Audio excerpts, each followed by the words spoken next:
This conference will now be recorded.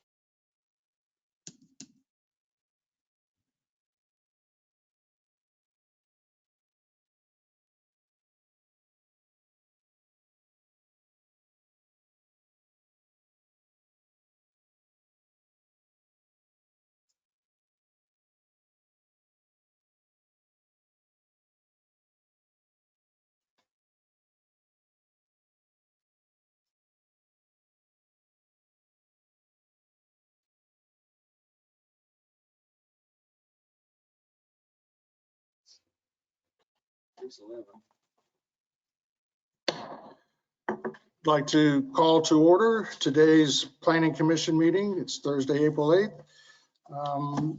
At this point, before we have the opening comments, I just want to remind folks that are online or virtually attending this meeting to unmute your microphones before you attempt to speak. If you don't, then we're not going to hear you, and we may not see your lips moving either. So if you could remember to unmute your mics. And then secondly, for those of commissioners that are in the chambers, if you would be sure to speak into the microphone so that comments can be easily picked up for our minutes. And with that, I'd like to have the opening comments, please.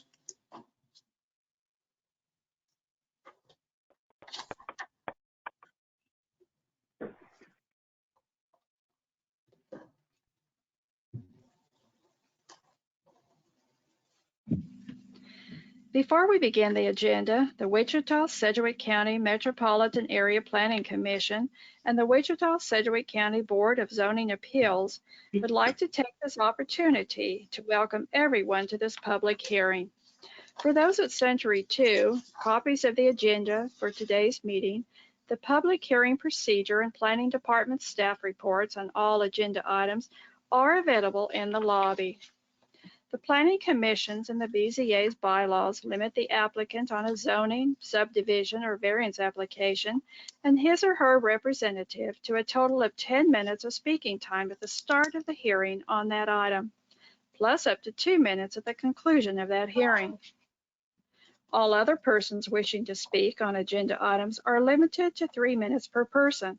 However, if they feel that it is needed and justified, the chairman may extend these times by up to 2 minutes. All speakers are requested to state his or her name and address for the record when beginning to speak. When you are finished speaking, please share your name, address, and the case number on the sheet provided in the room or the GoToMeeting comments box. This will enable staff to notify you if there are any additional proceedings concerning that item. Please note that all written and visual materials you present to the Commission and the Board will be retained by the Secretary as part of the official record. If you are not speaking, but you wish to be notified about future proceedings on a particular case, please provide your contact information to the Planning Department. The Planning Commission and the Board are interested in hearing the views of all persons who wish to express themselves on the agenda items. However, we ask that all speakers please be as courteous and concise as possible and avoid long repetitions of facts or opinions which have already been stated. For your information, the Wichita City Council has adopted a policy for all city zoning items. A copy of this policy is available from the planning staff. The City Council relies on a written record of the Planning Commission hearings and does not conduct its own additional public hearings on these items. The decision of the BZA is final. Any appeal of a decision of the BZA is to district court.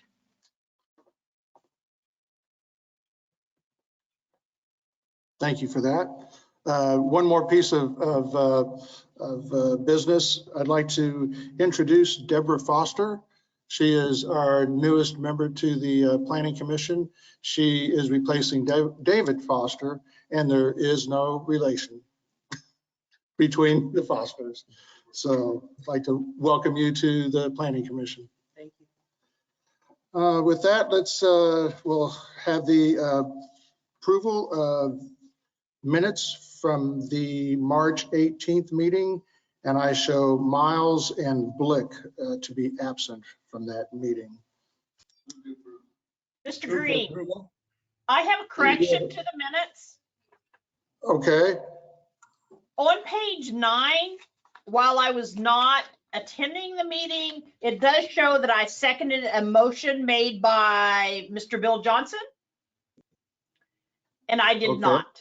I Okay. was not there. Okay. I think it was probably Ms. Fox that made that motion, seconded that motion. We look so much like Cindy. Okay, so the motion was made by Mr. McKay, second by Mr. Bill Johnson, and we have that one correction. Are there any other comments on the motion? All those in favor of the motion signify by saying aye. Aye. All those opposed, nay. Motion carries. And what is our, That would be, no, we have 12 present, so 2 would have to abstain. So then we have 10:02. 10:02? Okay.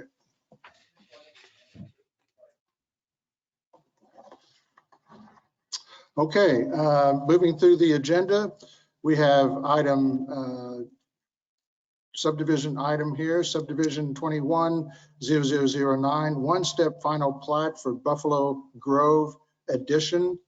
I will say that we did receive an updated copy of that plat, the revised plat that shows the Reserve A that was not shown on the previous plat. We all received that in an email today. So is there anyone on the commission that would like to hear this plat?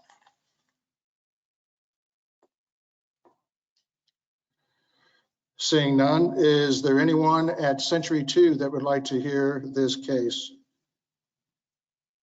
Mr. Chairman, there's no one here to speak on this case. Thank you, Mary. And is there anyone virtually that would like to hear this case? I would like to hear the case.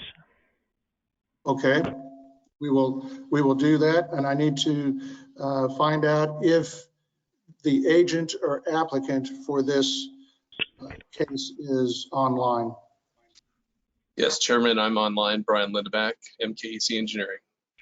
Okay, thank you. We will hear this case.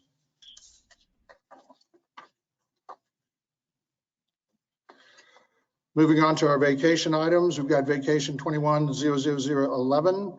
It's a city vacation of ingress egress, approximately 740 feet south of Harry and on the west side of Greenwich Road. Is there anyone on the commission that would like to hear this case?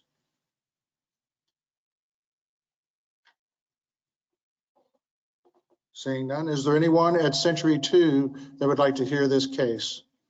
Mr. Chairman, there's no one here at Century 2 for this case. Thank you. And is there anyone virtually that would like to hear this case?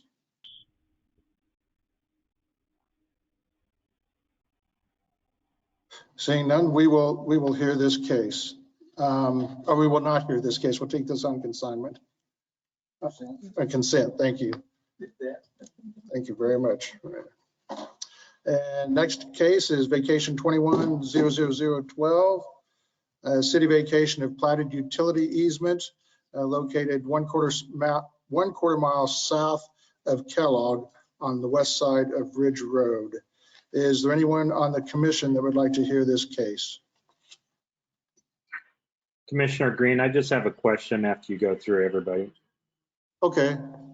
Is there anyone at Century 2 that would like to hear this case? Mr. Chairman, there's no one here for this case. Thank you. And is there anyone virtually that would like to hear this case?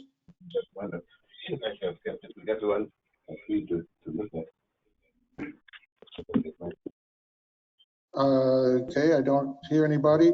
Mr. Blick, if you have your question. Yes, this is just a question from staff. Has anybody emailed or called in opposition of this or in favor? Stephen Banks, Metropolitan Planning. No, there has been no call in or inquiry or email that we've received on this case. Thank you. That's all I have. Okay, thank you. Mr. Chairman, I would move that we approve 11 and 12. Okay, do I have a second? Second. It's Been moved by Mr. Joe Johnson, seconded by Mr. Bob Dool to approve the items on the vacation cases. All those in favor of the motion signify by saying aye. Aye. All those opposed, nay. Motion carries unanimously.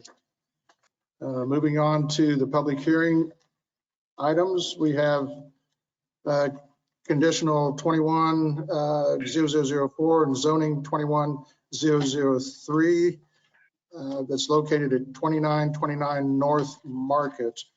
Is there anyone who would like to hear this case on the commission?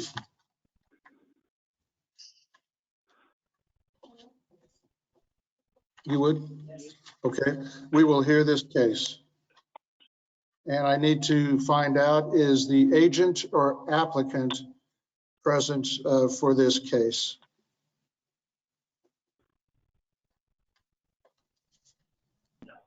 Mr. Delgado or Mr. Decker or Mr. Duncan?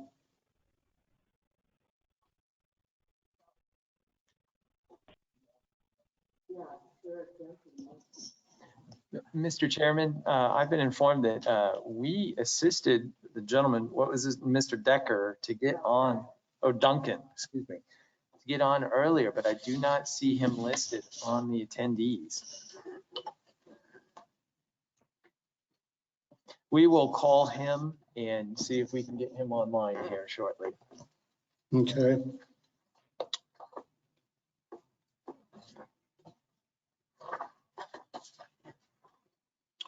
Moving on to our next case, zoning case 21-0004.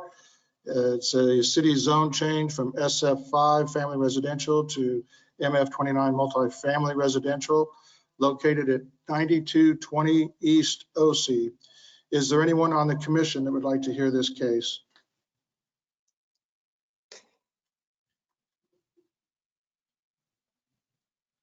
Hearing none, is there anyone at Century 2 that would like to hear this case? Mr. Chairman, there's no one here for this case today. Okay, thank you. And is there anyone virtually that would like to hear this case?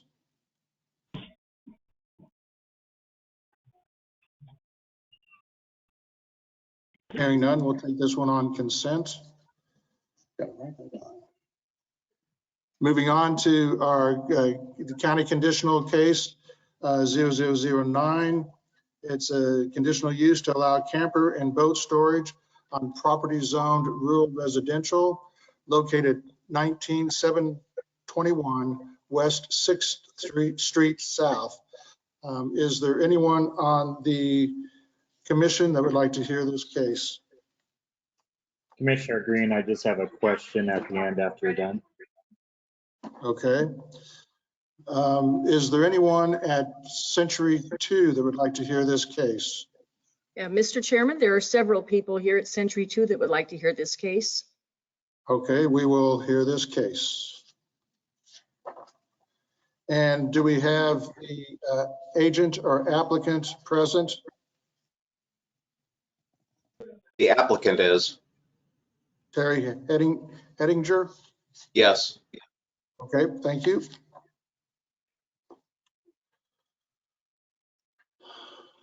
Moving on, we have a conditional use 2021-00010 located at 6121 North Fairfield.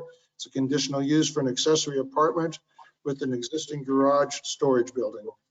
Is there anyone on the commission that would like to hear this case?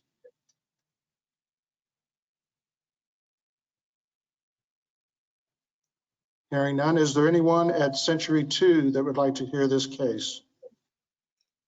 Mr. Chairman, there's no one here for this case. Thank you. And is there anyone virtually that would like to hear this case?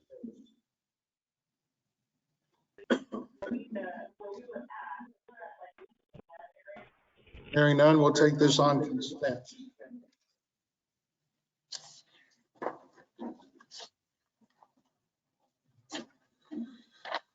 Moving on, we have conditional use for major utility at 2021-00011. It's located at probably 1,200 feet east of the intersection of 13th and Ridge Road. It's also associated with the BZA case that we will be hearing. Is there anyone on the commission that would like to hear this case?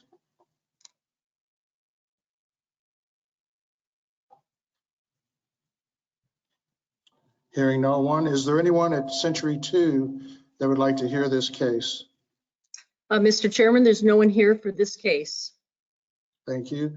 And is there anyone virtually that would like to hear this case? Representing the property owner, so, but John went down there, so that's where she's at, so. This is for the, yeah, could you identify yourself, please?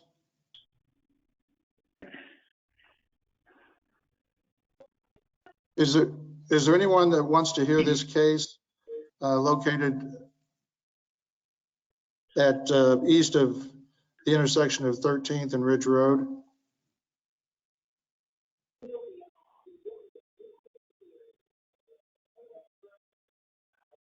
Hearing none, we'll take this on consent.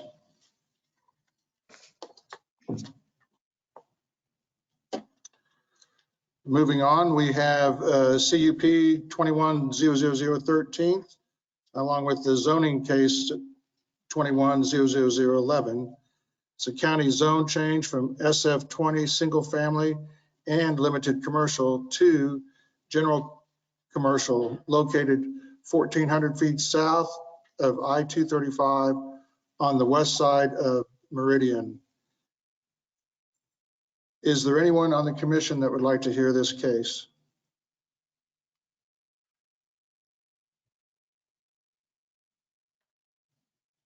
No. Is there anyone at Century 2 that would like to hear this case? Mr. Chairman, there's no one here to speak on this case. Is there, thank you. Is there anyone virtually that would like to hear this case?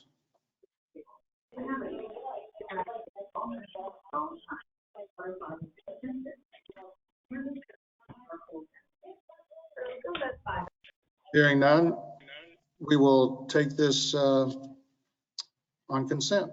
Mr. Chairman? Yes. You had questions, didn't you? This is Scott Wadle. We do have one quick staff comment or update on that case. All right.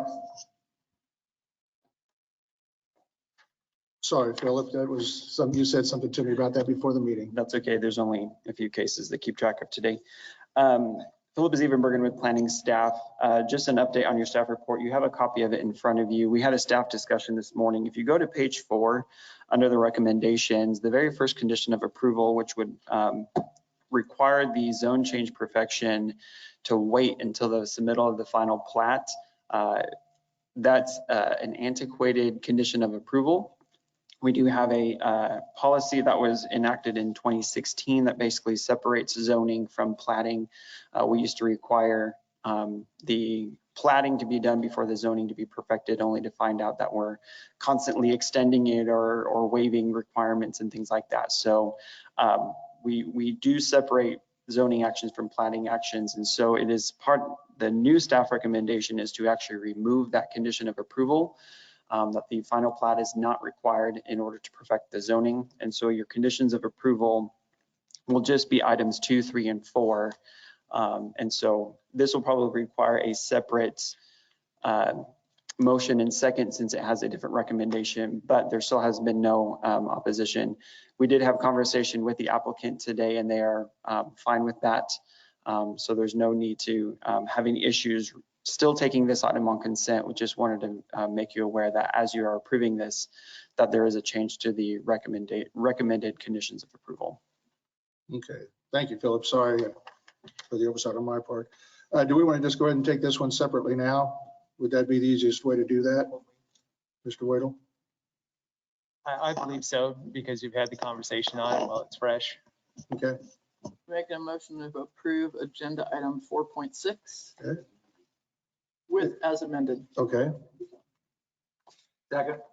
It's been moved by Ms. Fox, seconded by Mr. Warren, to approve the agenda item 4.6 with the change that was made on item 1 for the conditions for approval. Any questions on the motion? Hearing none, all those in favor of the motion, please signify by saying aye. Aye. Aye. All those opposed, nay. Motion carries unanimously. Moving on to our next case, it's PUD 210002. It's a PUD for Buffalo Grove, number 83. It's located at the northeast corner of 127th Street and East Pawnee, 127th Street South in Pawnee. Do we have anyone on the commission that would like to hear this case?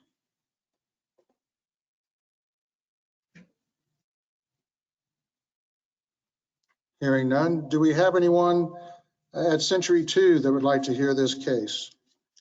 Mr. Chairman, there's no one here to speak on this case. Thank you. And is there anyone virtually that would like to hear this case?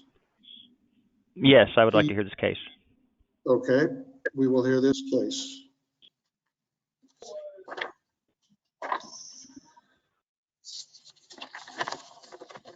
Mr. Chairman? Yes. This is Scott Wadle again. I just want to confirm that we spoke with the agent for case 4.1, and they are at Century 2. Okay.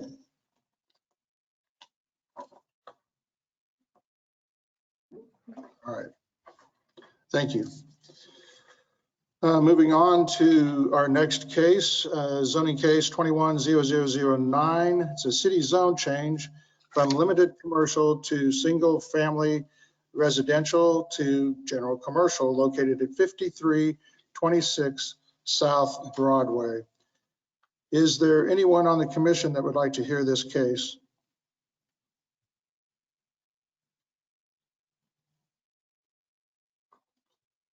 Hearing none. Is there anyone at Century 2 that would like to hear this case?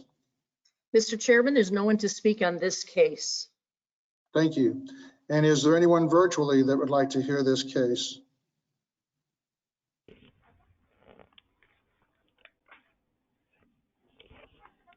Hearing none, we'll take this one on consent.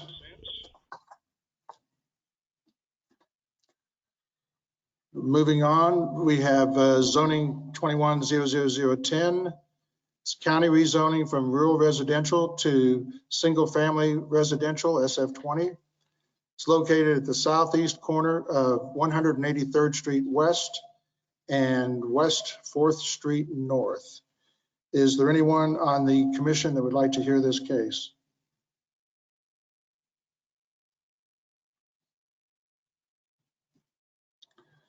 Hearing none, is there anyone at Century 2 that would like to hear this case?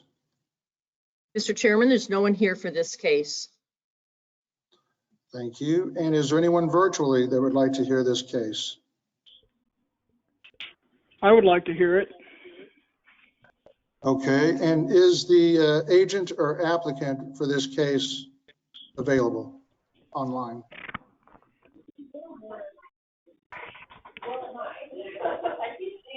Either Matt Eck or Phil Meyer, Chris Rose.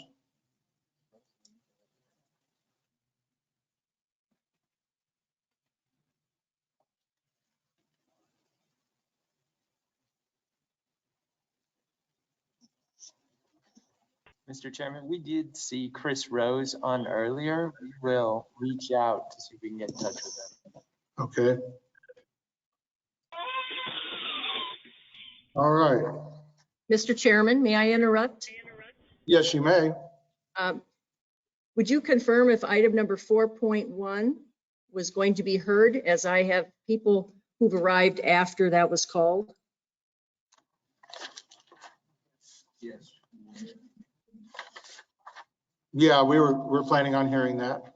Very good, thank you. You're welcome. And you're going to get a hold of Mr. Rose on this 4.9?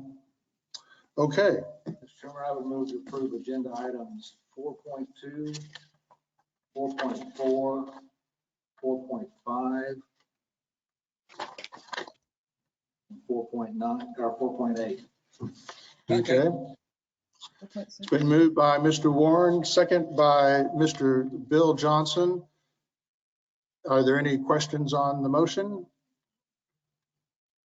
Hearing none. All those in favor of the motion, please signify by saying aye. Aye. Aye. All those opposed, nay. Motion carries unanimously. And at this time, I'm going to recess the MAPC meeting and open up the BZA meeting. First item on our agenda for the BZA meeting is the approval of minutes. And I show Joe Johnson to be absent. Move for approval. Second. There's been a motion made by Mr. McKay, second by Mr. Warren to approve the minutes. Any questions on the motion? Hearing none. All those in favor of the motion, please signify by saying aye. Aye. All those opposed, nay. Abstain. And those abstaining, 1. So it'll be, the vote is unanimous, is approved, 11:01.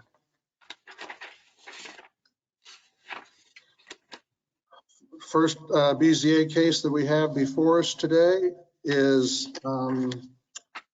0009. It's a county variance to reduce the front building setback from 85 feet to 70 feet, generally located on the south side of 95th Street South and 1/2 mile of East Webb Road.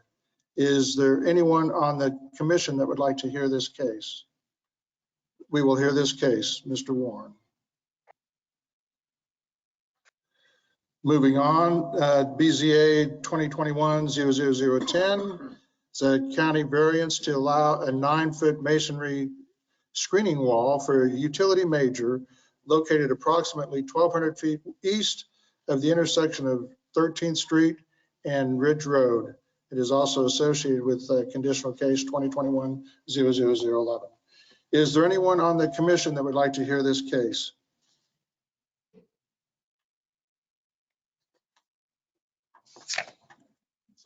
Hearing none. Is there anyone at Century 2 that would like to hear this case? Mr. Chairman, there's no one here for this case. Thank you, Mary. And is there anyone virtually that would like to hear this case?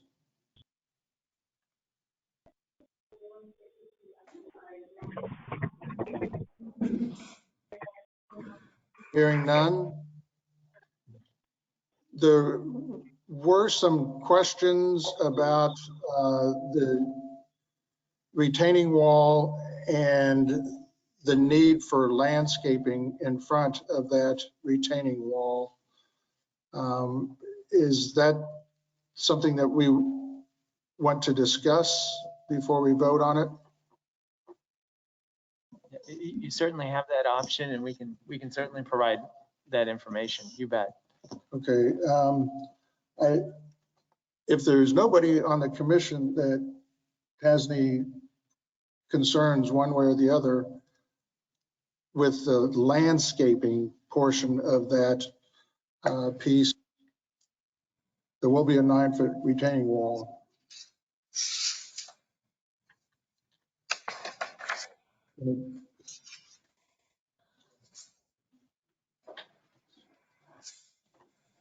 Staff wants to bring something to our attention. The issue with the landscaping was that they requested that the applicant requested a waiver of the landscaping. West 13th Street is an arterial, and they requested a waiver of the landscaping due to maintenance issues or whatever. Also, the electric wires that will be coming out of that substation but there is options for landscaping that would not present issues for being able to maintain and service the electrical lines. Okay. Does anyone on the commission have any feelings one way or the other? Can we request that they provide some shrubs, low height shrubs? We to at can least break up the do wall? just about anything that we want along those lines. Mr. Chairman, if there's interest in having that discussion, perhaps that'd be a good item to hear, and then you can hear it after the first item. Yep, I agree. We'll do that. We'll take our first BZA case here. Looks like Matt Williams will be presenting case number 0009.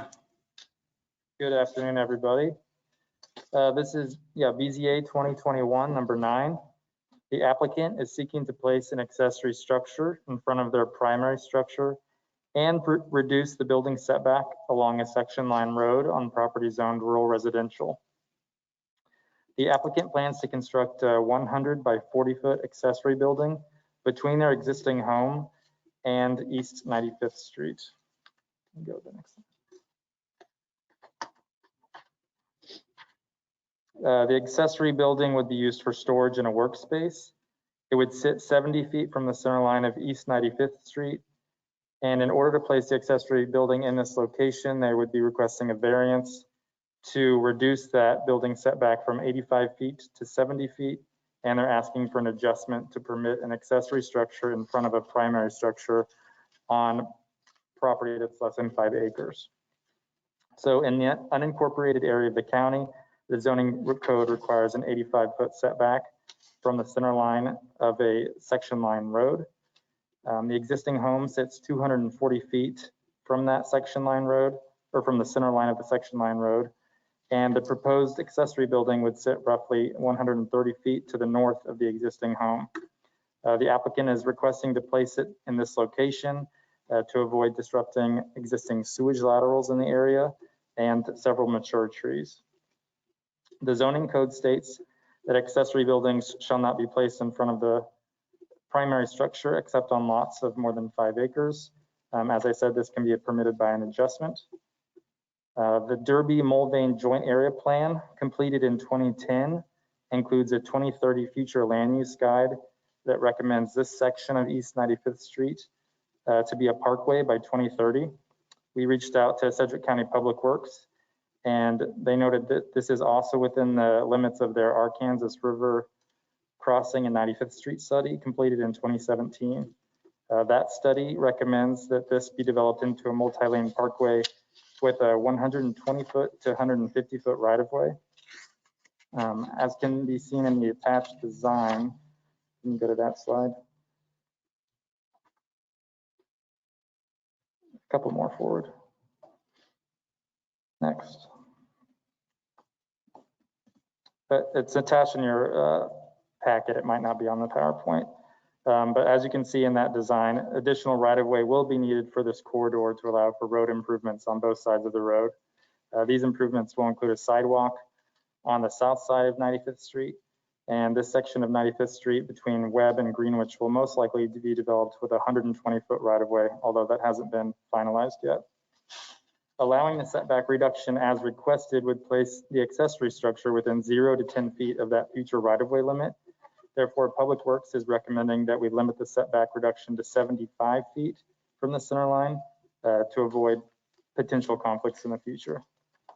Properties surrounding this property are all zoned rural residential, and they're developed with a mix of rural residential uses. The applicant states that this property is unique because this is the only location on the property that this building could sit. They state the sewage laterals for the existing home, old sewage laterals, and mature trees, one that includes a tree house, prevent this building from being located in a different location. The applicant also states that granting the variance will not adversely affect the rights of the adjacent property owners because none of the other homes are within viewing sight of this new building. And the applicant states that without this variance, the mature trees in the driveway would need to be removed or disturbed. Should the board determine that all 5 of the necessary conditions required to grant the variance be found, staff is recommending that the building setback be reduced from 85 feet to 75 feet, which is as requested by Public Works, and the adjustment to allow the accessory structure in front of the principal structure on less than 5 acres should be granted as well. Those come with conditions that the setback only apply to the accessory structure and that all building permits are gathered. I do want to say that I did speak with the applicant today. They should be here, and they were okay with that reduction to 75 feet. And then I can go through a couple slides. Next. Here you can see kind of the location of that building, the 100 by 40 foot to the north of the primary structure. Next slide. And then as he scrolls through these are just the area. This is the site across the street to the north, and then east and west of the property. So I'd be happy to answer any questions. Any questions for staff?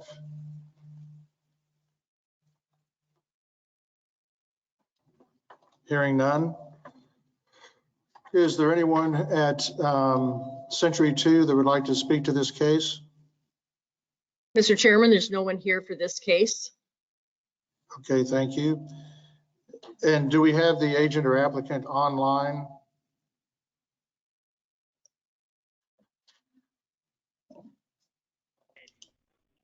Okay, we do not. Is there anyone virtually that would like to hear this case? Yes, this is Mike Klassen, owner. Oh, okay.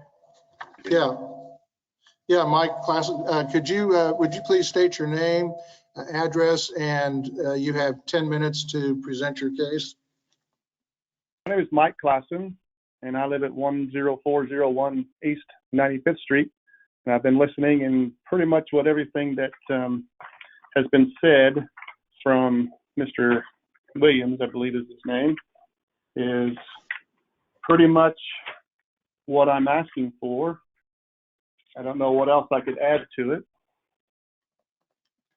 but I am hoping that you can allow me to do this. I guess that's it. Okay, thank you, Mr. Klassen. Are there any questions from the commission for Mr. Klassen? Yes, Mr. Warren. Yeah, Mr. Klassen, Chuck Warren here. I was not concerned at all with placing the building there. Mine was the setback. So you can still do what you want to do if we reduce that setback to 75 foot. Yes. Okay, that was my only concern. Okay, thank you. Any other questions for the speaker or for the applicant? I'm sorry. Hearing none. Is there anyone virtually that would like to address the commission on this case?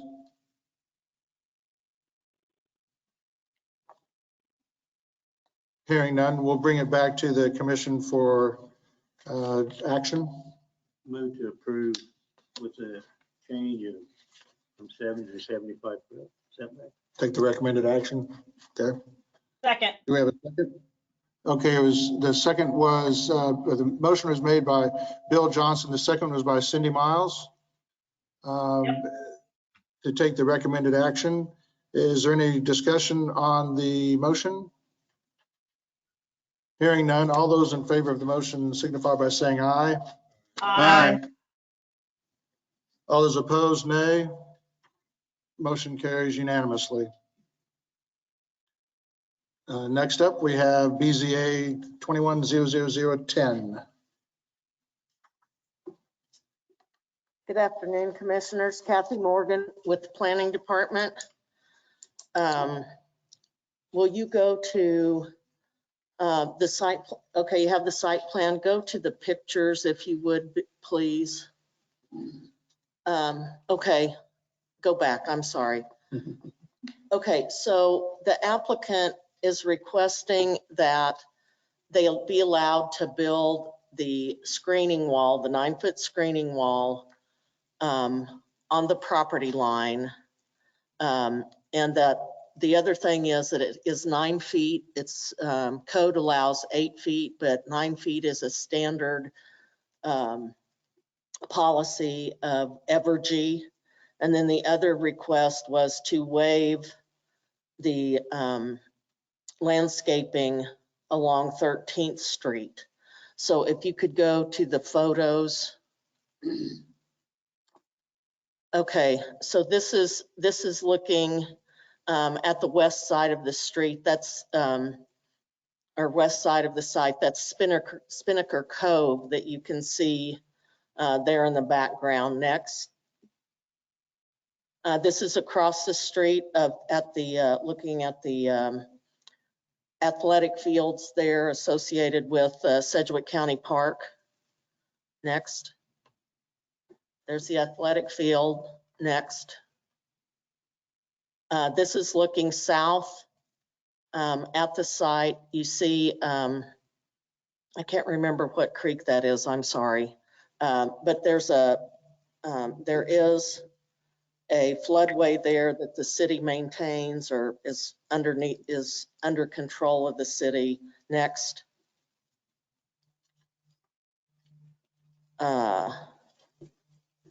Okay, Spinnaker Cove, I'm sorry, that first one was the addition, the subdivision to the west of the site. Next. Country Acres. Next. Oh, go back. Go back one, please, to where we're looking south at the site. So as you can see, there are power lines there. I don't know how much of the existing trees or whatever will have to be removed. There was discussion about the landscape ordinance requiring one tree for every 40 feet and then potentially some shrubbery. Evergy did not want that under their lines, but there's potential to put it closer toward the screening wall and keep it out of any kind of issues with maintenance of the lines, service of the lines, that type of thing. So I'll answer any question. I don't know if the applicant or the agent is online or not.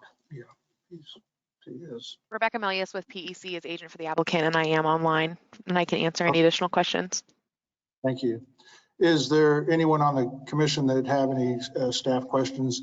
Yes, Ms. Foster. Thank you. Is there enough room between the right of way and where this wall is going to be to put a row of shrubs in that would at least break up the loom of this 9-foot tall wall that would all be below the power lines? Can you enlarge that site plan? There should be a site plan in your packet. If you can look at that. Rebecca, oh, that is awfully tiny. I'm sorry, my eyesight is not good enough to read those teeny numbers. Rebecca, can you provide us with the setback, how far back that line is? The wall. Between the Sure, wall you bet. So that there would be some space for some shrubbery. Again, the major concern, and I know that staff from Evergy are online as well, so they can speak more specifically to the safety concern. Putting trees in specifics near the high lines is a direct, I'm going to say violation, because that's the only word that's coming to my mind right now, of their safety code that they have, published safety code. And so the desire is to not end up with any trees. In regards to shrubs, I believe that we probably have enough space. The concern that I would have is right now, what has been discussed is the 10-foot of access easement, which is the hatched area, the lined hatched area is 10 foot off of the wall, is intended right now to be the gravel access easement. So to say that we can't make something work there is not fair. I do believe we could probably make something work, but I would want to make sure that Evergy can speak in regards to the long-term maintenance concerns with that landscaping as well. So can I ask how much room there is between the edge of the access, 10-foot access easement and the right-of-way line? Many feet? Does someone There's a know? platted 20-foot utility easement adjacent from the right-of-way line to the wall. There is 30 feet. 20 foot of that is utility easement. There are water line and other major utilities that run through that. And then the 10 foot of that is the gravel access. So basically the entire space is either a utility easement with utility lines under it or the access, gravel access easement. Yes, ma'am. Okay.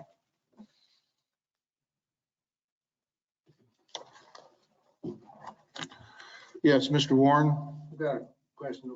Our policy, and this might be a long, not necessarily a change that we need to make today, or we'll want to change, but from a permanent standpoint, our policy is 8 foot, Evergy's is 9. Are we going to come in conflict every time? Is there a reason why we can't change our rules to? Not that I'm aware. JR, could you address that, please? What would that process be? On the fence height? A lot of people being upset. Good afternoon, J.R. Cox, Metropolitan Planning. For the record, could you restate the question, please? Well, our rules say maximum 8 foot height fence. Evergy's policy is 9 foot. Sounds to me like we're going to come in conflict every time we have a power station come up. I would say if they're putting the wall or the fence within the setback, that would be true. In most power stations, they probably will. It would take a code change. That's a basic code requirement. So you can have up to 8 foot in a setback. Beyond that requires this action. So, but the answer is yes, the code possibly could be changed. And as we move forward over the next year or so, looking at possible code changes, I think we can look at that. Question for the commissioners, is that something we want to do, or is the way we do it now the way to go? Mr. McKay? For utilities, this thing here, I would not want it to be passed on any of them like that. I would point out, I don't think we have a whole lot of substations that come in. Doesn't mean we won't, but I don't know that we do. But what the commission directs, we can look at. And yes, Mr. Wadle. Mr. Chairman, if it helps, this also could be an item of discussion for the Advanced Plans Committee. And maybe we could come up with, see if we could identify the number of substation applications that we've received and projects we've reviewed to kind of give you some numbers to see how frequently this comes up. Okay. All right. Yeah, thank you for that. We come back to the issue of, is there space or no space for shrubs and bushes there on the 13th Street side of this wall? Well, with the utilities in that 20-foot easement, and then they're 30 feet from the property line. There's a 20-foot utility easement that has water and sewer in it, and then the 10-foot access around the screening wall for the substation is going to be gravel. That's why staff recommended with the waiver. Right. Okay. All right. Commissioner Green, I have a question. Yes. So this question's for staff. It's kind of hard to read the site map, but the question I have is from the roadside going down to where the roadside gradient, it looks like it's about a 3 to 4 foot drop. Is that about correct? Rebecca, would you answer that, please? I would, and that is correct. Okay, so about 3 to 4 foot drop, but then we're looking at a 9-foot wall. So we're really probably about 4 to 5 feet is what's going to be probably sticking up above what roadside is. You'll actually have another. You're gonna have to split the difference. A portion of this is within floodplain, and will have to be raised out of the floodplain to meet Evergy's requirements as well. So we'll have somewhere between 1 and 2 feet of fill for the substation and then the wall. So you are correct. You're going to go down 4 foot and then come back up 2. So your net is in that probably 7 foot range. And if with this picture that you see on the screen right now, that perspective is a good one because that pole, it'll probably split the difference on that pole for where that masonry wall will be that has the wayfinding signs on them. Gotcha. That helps me out. I really appreciate it. Of course. Okay, well, I know that we've kind of backed around this case with protocol on when people are to speak and timing and all this kind of stuff. So are there any other questions of staff at this point? Hearing none, now I know we have the agent online, Rebecca Millies. Could you state your name and address for the record? And you have 10 minutes to have any additional comments that you might want to make. Of course. Thank you, Chairman. My name, for the record, is Rebecca Melius. I am the agent for the applicant. My address is 303 South Topeka with Professional Engineering Consultants. First off, I just want to thank everyone for reviewing this case. As it notes in staff report, this is a pretty critical substation for the development of the Northwest Water Treatment Plant project. And we are working hard to make sure that it is compatible and as nice looking as possible. If you've been to any of the recent substations, as ugly as they can be, Evergy is really working hard to make these blend a lot better in the community with some really nice looking masonry walls that are stone cast. And so that is the intent for this project. As I mentioned, there's going to be some grading work that's going to have to be done for that construction. And then as staff even recognizes, the surrounding area to the south has some long-term development potential as it is all city owned. So we think it's going to obviously not be the best fit, but we think it's going to be a good fit, and it's really critical for this project. So we're happy to answer any questions that you might have. Do we have any questions, any further questions for the agent? Hearing none, thank you, Rebecca. Is there anyone at Century 2 that would like to speak to this case? There's no one here to speak on this case. Thank you, Mary. Is there anyone virtually that would like to address the commission on this case?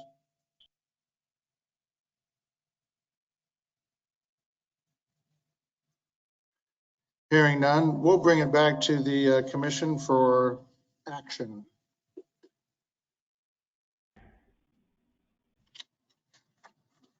Yes, Mr. Warren. I would move to approve per staff comment with the recommendation that the applicant come up with a plan for bushes. Oh, you are. Some kind of shrubbery that would be staff approved. Second. Okay, it's been moved and seconded. Any questions on the motion? I'm not sure where they're going to put bushes. Basically, well, I'm the one who asked, but if staff can't come up with it, then that's the plan. Okay, so thank you. They get the administrative authority to make a decision. Yes, Mr. Wadle. So, Mr. Chairman, just to make sure we're all on the same page, my understanding of the motion that's currently being considered is that the applicant would be required to come up with a plan for landscaping, including that area along 13th Street that would need to be approved by staff. Yes. Is that correct? And if they can't come up with something, and you can't come up with something, then nothing happens. The substation goes in. It just there would be no landscaping. Is that what you're saying? The applicant can't come up with a plan, and the staff can't come up with a plan that works, and nothing happens. The approval goes without any landscaping. Okay, just wanted to clarify that piece of it. Let me put it this way: if the applicant comes up and says we can't do it, and staff is good with that, then that's the way it goes forward with that. Okay, very good. It will go without Yep. landscaping. Okay. Clear? Yeah. Okay. All those in favor of the motion, please signify by saying aye. Aye. All those opposed, nay. Motion carries 11-0 because Mr. Johnson is not here to vote. So is there any way that we can do something about the feedback? Be appreciated. Thank you. Yes. At this point, we will adjourn the BZA meeting and reconvene the MAPC meeting. First item on our agenda will be the one-step final plat for Buffalo Grove Edition. Neil Straw Planning Staff, Buffalo Grove Edition is located on the northeast corner of Pawnee and 127th Street East. Next slide, please. Next slide. This encompasses 38 lots. Proposed zoning is PUD, Plan Unit Development, which is item 4.7 on today's agenda. This is the preliminary plat. The plat includes 35-foot alleys, providing access to the rear of the lots in blocks 3, 4, 5, and 6. Next slide, please. Per item A, Public Works required the applicant to extend sewer and water to the site. Drainage addressed in item H can be updated. I've since been informed the drainage plan has been approved by city stormwater. Next slide, please. This is the original final plat, which has since been revised. Next slide. This is a PUD. Next slide. Okay, this is the updated final plat showing a widened reserve along the north portion of the plat, north edge of the plat, which wraps around the east edge also. Per item I, access control, one street opening along both Pawnee and 127th has been platted and approved by city traffic. Internally, there's also complete access control along the loop street, since access is provided to the rear of the lots through the alleys. Paving is required for the streets and alleys per item J. Also, sidewalks along the loop street is required. Item K is in regards to the use of alleys as the primary means of access. We needed a waiver on that since, in this case, since alleys typically provide secondary means of access, so that waiver would be included with approval of the plat. And the last issue reviewed at the subdivision committee was street names per item R. This revised plat does include some revised street names. At this point, there still needs to be a agreed upon name for Bison at the top edge of the plat that will need to be agreed upon prior to this plat going to city council. Subdivision committee approved the plat, recommended approval of the plat subject to these comments. Any questions? Any questions for staff?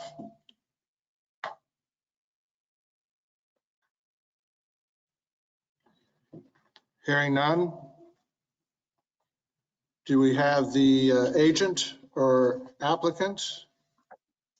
And if you could state your name and you have and your address, and you have 10 minutes. Brian Lindeback, MKDC Engineering, on behalf of the owner and applicant, 411 North Webb Road.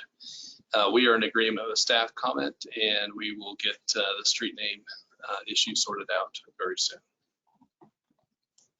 Okay, thank you. Any questions for Mr. Lindeback? Hearing none. Do we have anyone at Century 2 that would like to speak to the commission on this case? Mr. Chairman, there's no one here at Century 2 to speak on this case. Okay, thank you, Mary. Is there anyone virtually that would like to address the commission on this case? And if Yes. so, you could give us your name and your address, and you have 3 minutes. Yes, Kirk Farber, and I'm at 2137 South Sierra Hills Court. I'm in the addition to the northeast of this development, planned development. And would this be at the time that if I had any opposition or ask, has there been any opposition sent in regards to this? I have not received any opposition. Staff has not received any opposition to this. You haven't received any emails or anything in regards to opposition for this development? Nothing at all. For the platting portion of this case, that is correct. They have not, the platting piece of this has not received any correspondence for or against. Now, I believe that there could be a zoning case that I believe that there has been some correspondence on that. But at this point, we are discussing the plat portion, the platting portion of this. Okay, I'll wait to make comments during the zoning portion. I apologize. That's perfectly okay, Mr. Farber. Thank you for your interest and your question whether or not this was the appropriate time. Is there anyone else on virtually that would like to address the commission on the platting of Buffalo Grove, not the zoning of it?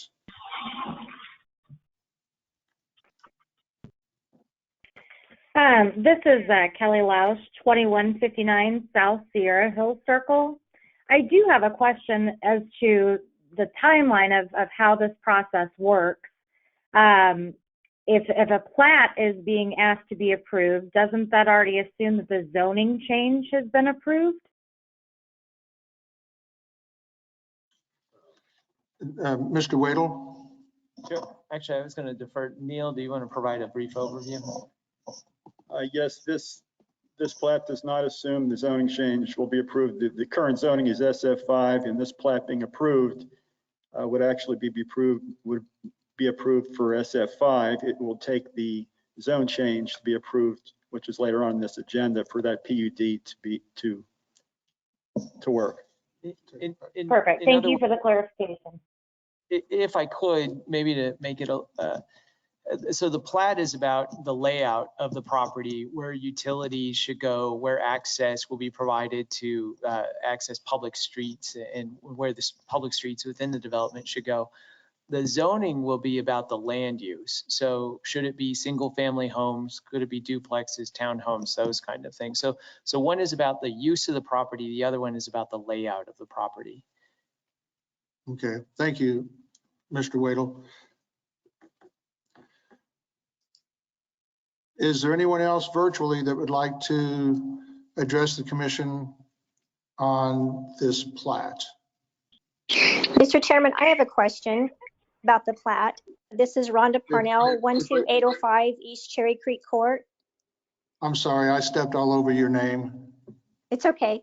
Rhonda Parnell. Okay. And my address, you need that still?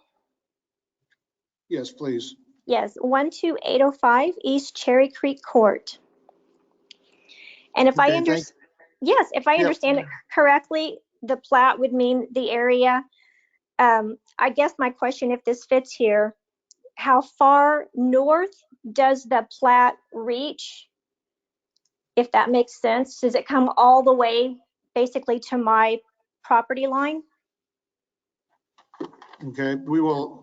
We'll make a note of that, and the Mr. Chairman, I can speak to that if you'd like. The agent will have a rebuttal time, and he'll keep track of the questions that you may have, and then he will respond to that. So your question was, how far north does the plat go? Correct. Okay. Thank you, sir. You bet. Is there anyone else virtually that would like to address the commission on the platting of this property?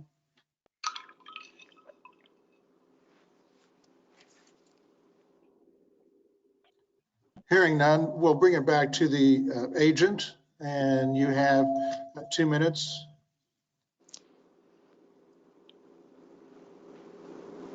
Again, Brian Lindeback, MKC Engineering. I'm trying to get this distance right here for to answer that last caller's question. You know, just to as I pull this up and get the distance, just to let you know, there's a substantial amount of land. I think it's over 20 acres between our property and the property that the caller had in question.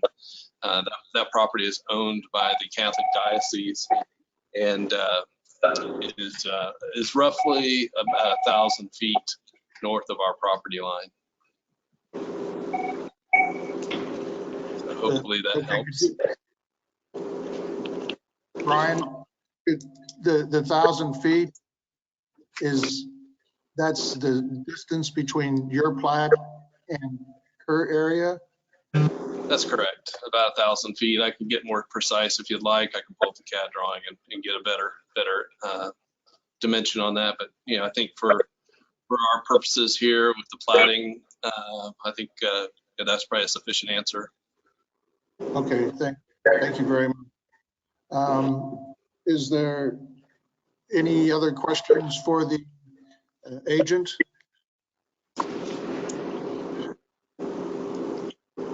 Hearing none, we'll bring the discussion back to the commission for action.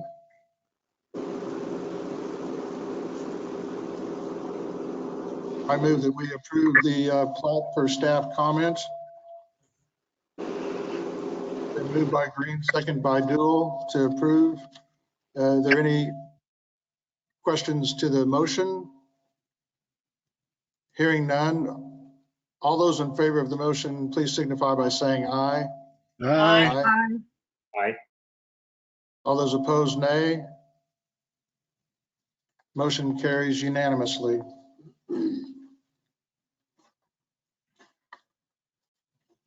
Thank you, Neil. Moving on to the next part of our agenda, public hearings. We have item 4.1, which is a conditional use for 0004 and zoning at 0003. And Kathy?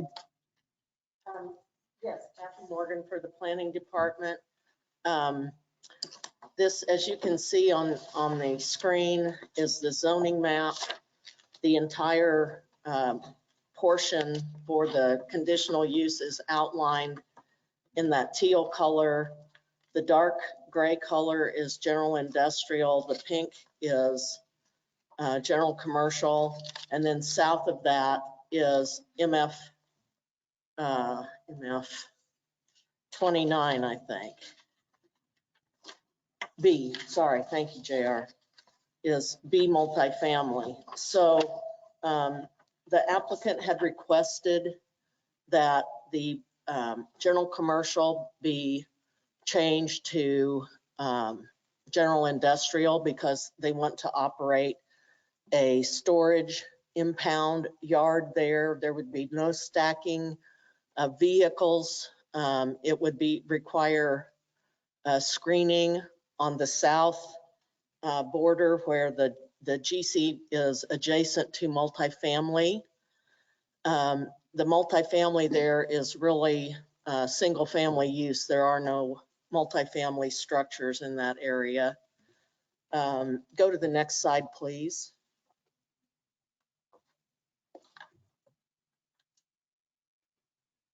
And so you can see this is a larger area where you can see you have limited commercial on the north side of 29th Street. Immediately north of this property is general industrial, general commercial to the east and to the west, and the multifamily is south of that location. And then you have the limited industrial across the railroad tracks to the east.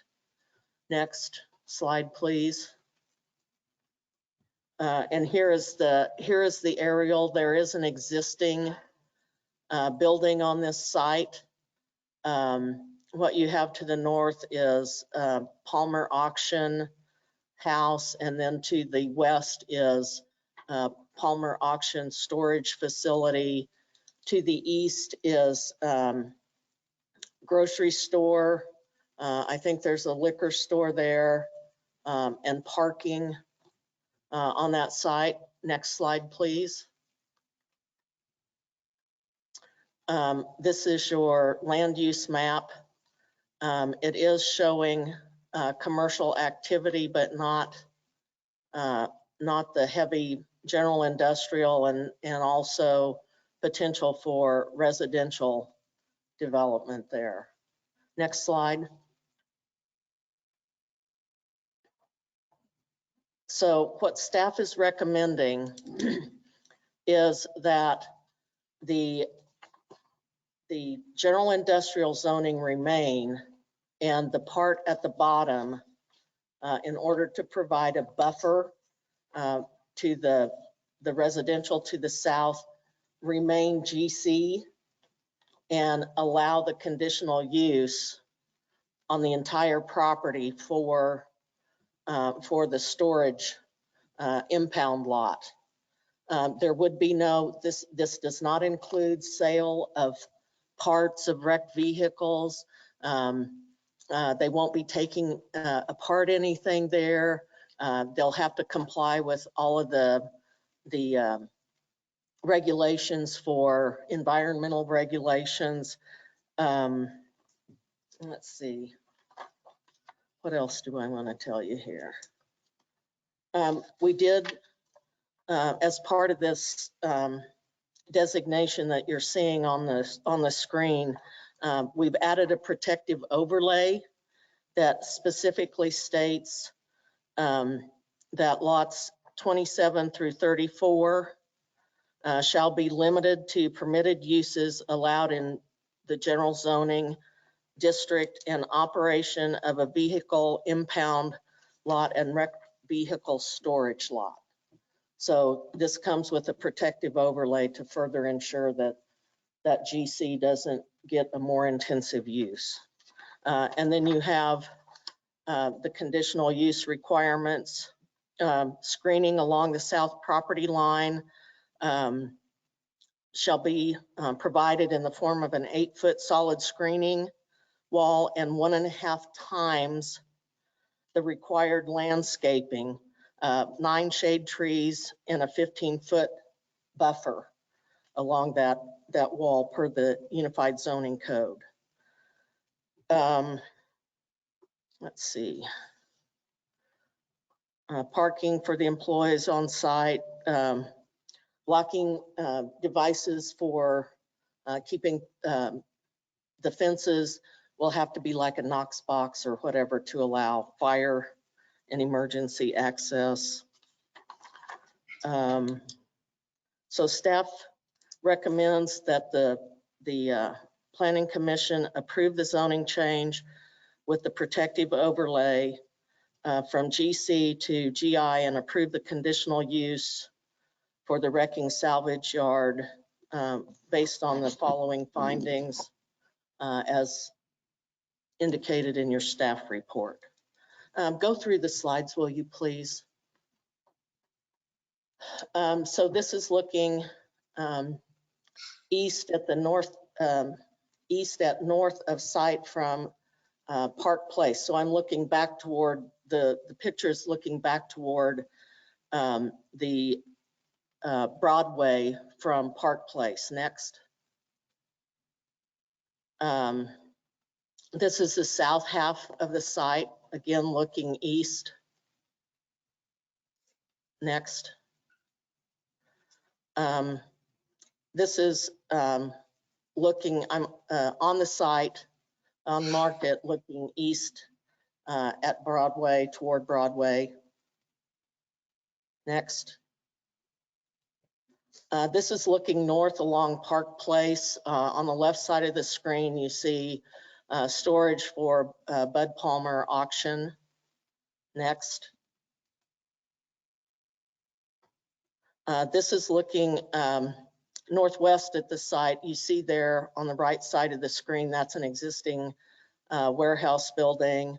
I don't know if the applicant is going to retain that or will be removing that. Next. This is looking northwest from Park Place, again at the Bud Palmer storage. Next. This is looking southeast, just south of the site from Park Place. Next. More storage area to the west. Next. And this is looking directly at the middle of the site. You can see on the right-hand side the Palmer, or yes, the Bud Palmer auction house. Next. And then looking west at the south end of the site, you can see the residential along that tree row, and there is an existing wood fence there. Next. More of the storage on the west side of the subject site. Next. Okay. And Paul, I believe we had some pictures that the applicant submitted, and he may want to go through those himself. So I will stand for any questions. Questions for Kathy? Yes, Mr. Johnson. Now, Cassie, since this would have a conditional use on it, if any of the things that we required on that were not met at any time, then it's zoning goes away and they'd have to move this stuff. Right. Well, they would not be able to, the salvage yard would go away, the protective overlay would remain, but they could only operate those permitted uses in general commercial. Thank you. Any other questions for staff at this point? Hearing none. Do we have the agent or applicant? And if you could state your name and address, and you have 10 minutes. Mr. Chairman, we had reached out to him. Kathy Morgan had called them, and they'd indicated they were at Century 2. And the individual's name is Jared Duncan. Is it correct? Jared Duncan. Just speak.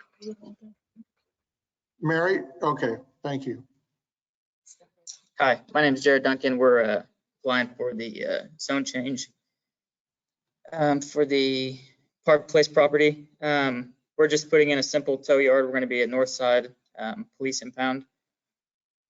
We're just applying for the zone change to abide by the state and city guidelines. There's going to be no dismantling of any parts, cars, any of that. It'll just be salvage storage. All vehicles will be in and out within 30 days. Everything will be auctioned off. There won't be any holding or selling of parts. I'm Bobby Decker. I'm Jared's partner in this deal. We plan on, we're going to put up privacy stuff on the fence. You know, it's supposed to be secure. There will be lights set up and security systems set up. Building will be painted, sign installed. You know, the property will be picked up to be a presentable business rather than just a storage facility. Okay. Do you have anything else you would like to add at this point? I don't. We appreciate it. Okay. Kind of hang around because there could be, you'll have an opportunity to speak again if it arises. And at this point, do we have anybody on the commission that have any questions for the applicants? I'm first on the deal. This would be for the commission right now with questions for the applicant, and then I'll open it up to public comment in a minute. Yes, Ms. Fox. Could you explain your plans for the buildings that exist on the property? This would be for Mr. Decker or Mr. Duncan Could at you repeat Century the question? 2. We had an audio overlay. Got some feedback stuff here. Yes, did you hear the question, Mr. Duncan or Mr. Sorry, could you guys Decker? repeat the question? I don't know if you can still hear us. Yeah, we can hear you. Can you hear us?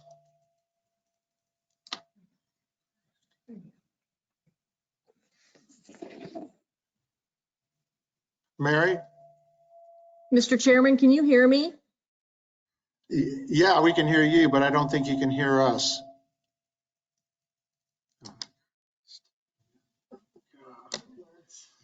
Mr. Chairman, can you hear me? Can you put the camera? Yes, I can.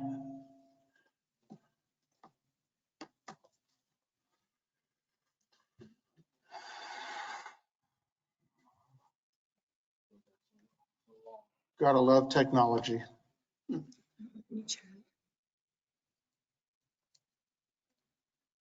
Scott, I think we've lost the feed.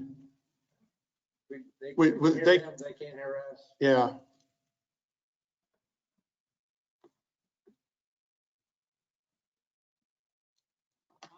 Look at all that, just disappeared.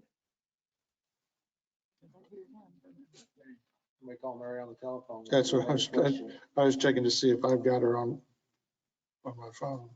Mr. Chairman, can you hear me? Yes. I just have her office number. Can you give her a thumbs up? I can hear you, Those people are. but the camera's not on me.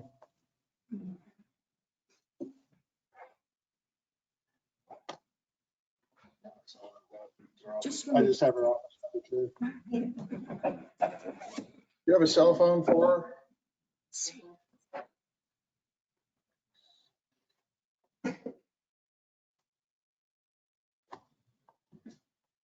Mary, can you hear us? I think she's calling somebody. Yeah. Jared. Jared, we can hear you, but evidently you guys still can't hear us. No, we can't hear you guys. Tell her the screen's frozen. Can you hear me? You want me to talk on the computer or talk over the phone? We can hear you from the microphone. Can you hear us? No, we can't hear you guys. Yeah, you can't hear us. They can't, we still are not able to be heard. You guys can't hear us. No, we can't hear you. We're trying to fix the technical problem. Okay. You just want us to stand by and wait?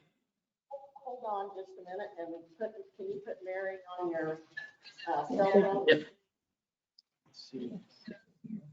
Sorry.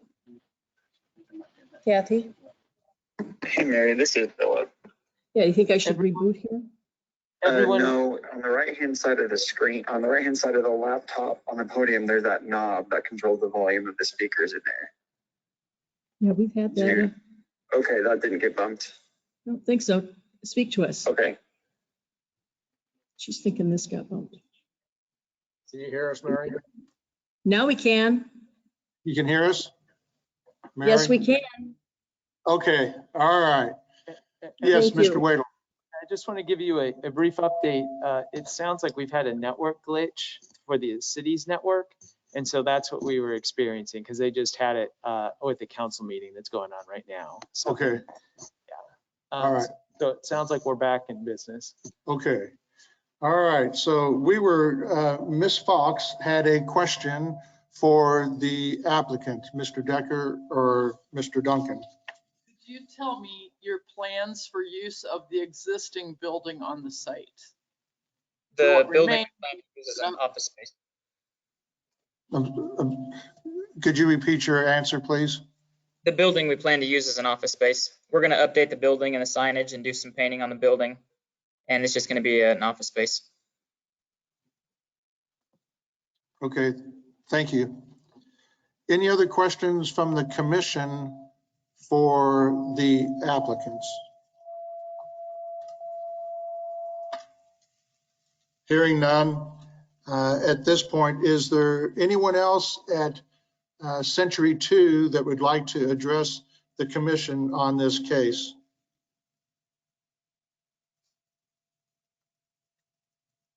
Mr. Chairman, I believe we have one person that would like to speak.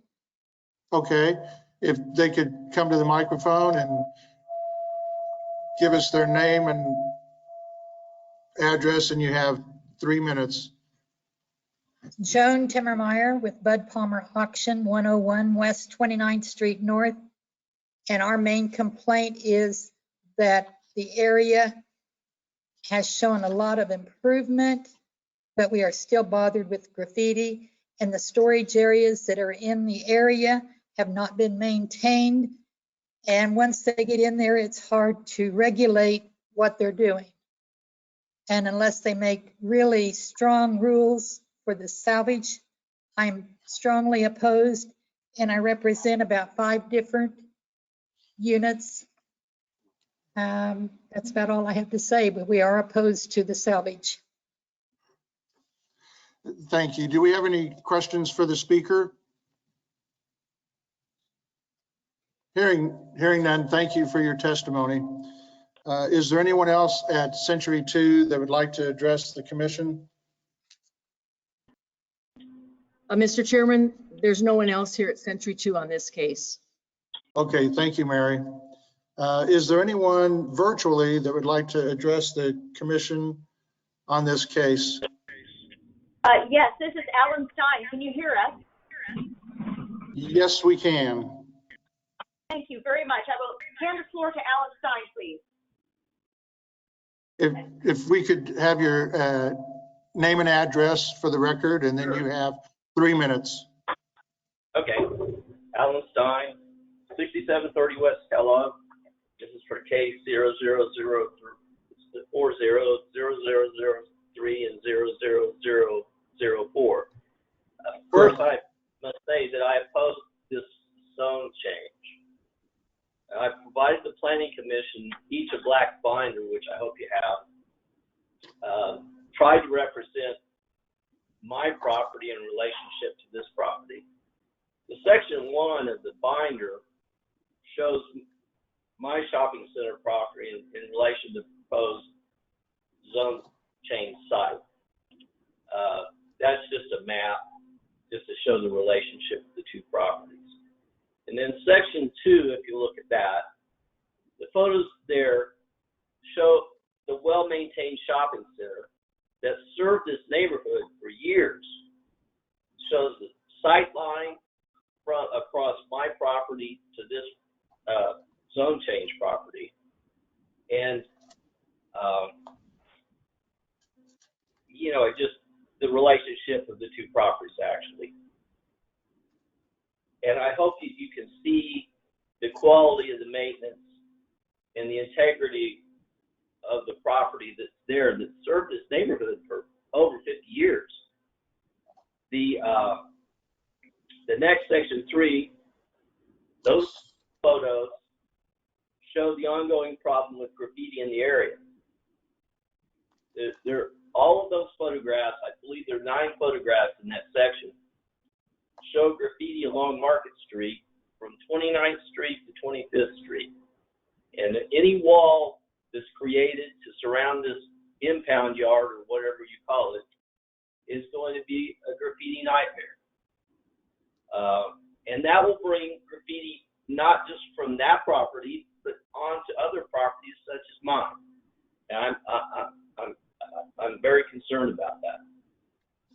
The section 4 just shows the ownership of the property, 64 contiguous lots, well maintained. I know Bud Palmer was on earlier, or his representative Joan. I believe Bud Palmer actually owns a lot more property than I do. In fact, and when I spoke with Joan, she indicated that. This potential zone change, the way I see it, could negatively impact the neighborhood if retail was lost there. I'm very concerned about persons in the dollar store because they're a national company and they see things like this. These are negative impact items for a retailer. If I lose the dollar store, then I lose the grocery store. And then I have, I have not. So. Mr. Stein? Yes. Mr. Stein? Your 3 minutes are up. Can you wrap up your comments in 1 more minute? Sure. Okay. Thank you. I'm concerned about losing the tenants because of the increased dumping and graffiti. Even in Kathy Morgan's photographs there, she shows a sofa out on this site property for zoning. I want to say one more thing. I talked with the owner, 2913 Park Place, which is adjacent to this site, to the south of this site. They don't speak English very well, but they said they were very opposed to this as well. So I'll wrap up with that. I appreciate your time. Thank you, Mr. Stein. Thank you for your testimony. Is there anyone yes, Mr. Warren, you have a question for the speaker? Mr. Stein, first off, let me compliment you on the job you've done in taking care of the property, and presentation you've made in the book is very helpful. My concern is this. I mean, the property is currently zoned general commercial, and there's obviously a problem with graffiti and that. I'm having a hard time figuring out whether it's general commercial or the zone, we allow the zone change, how that is going to change, either positive or negative. It seems to me that you've got a graffiti problem that's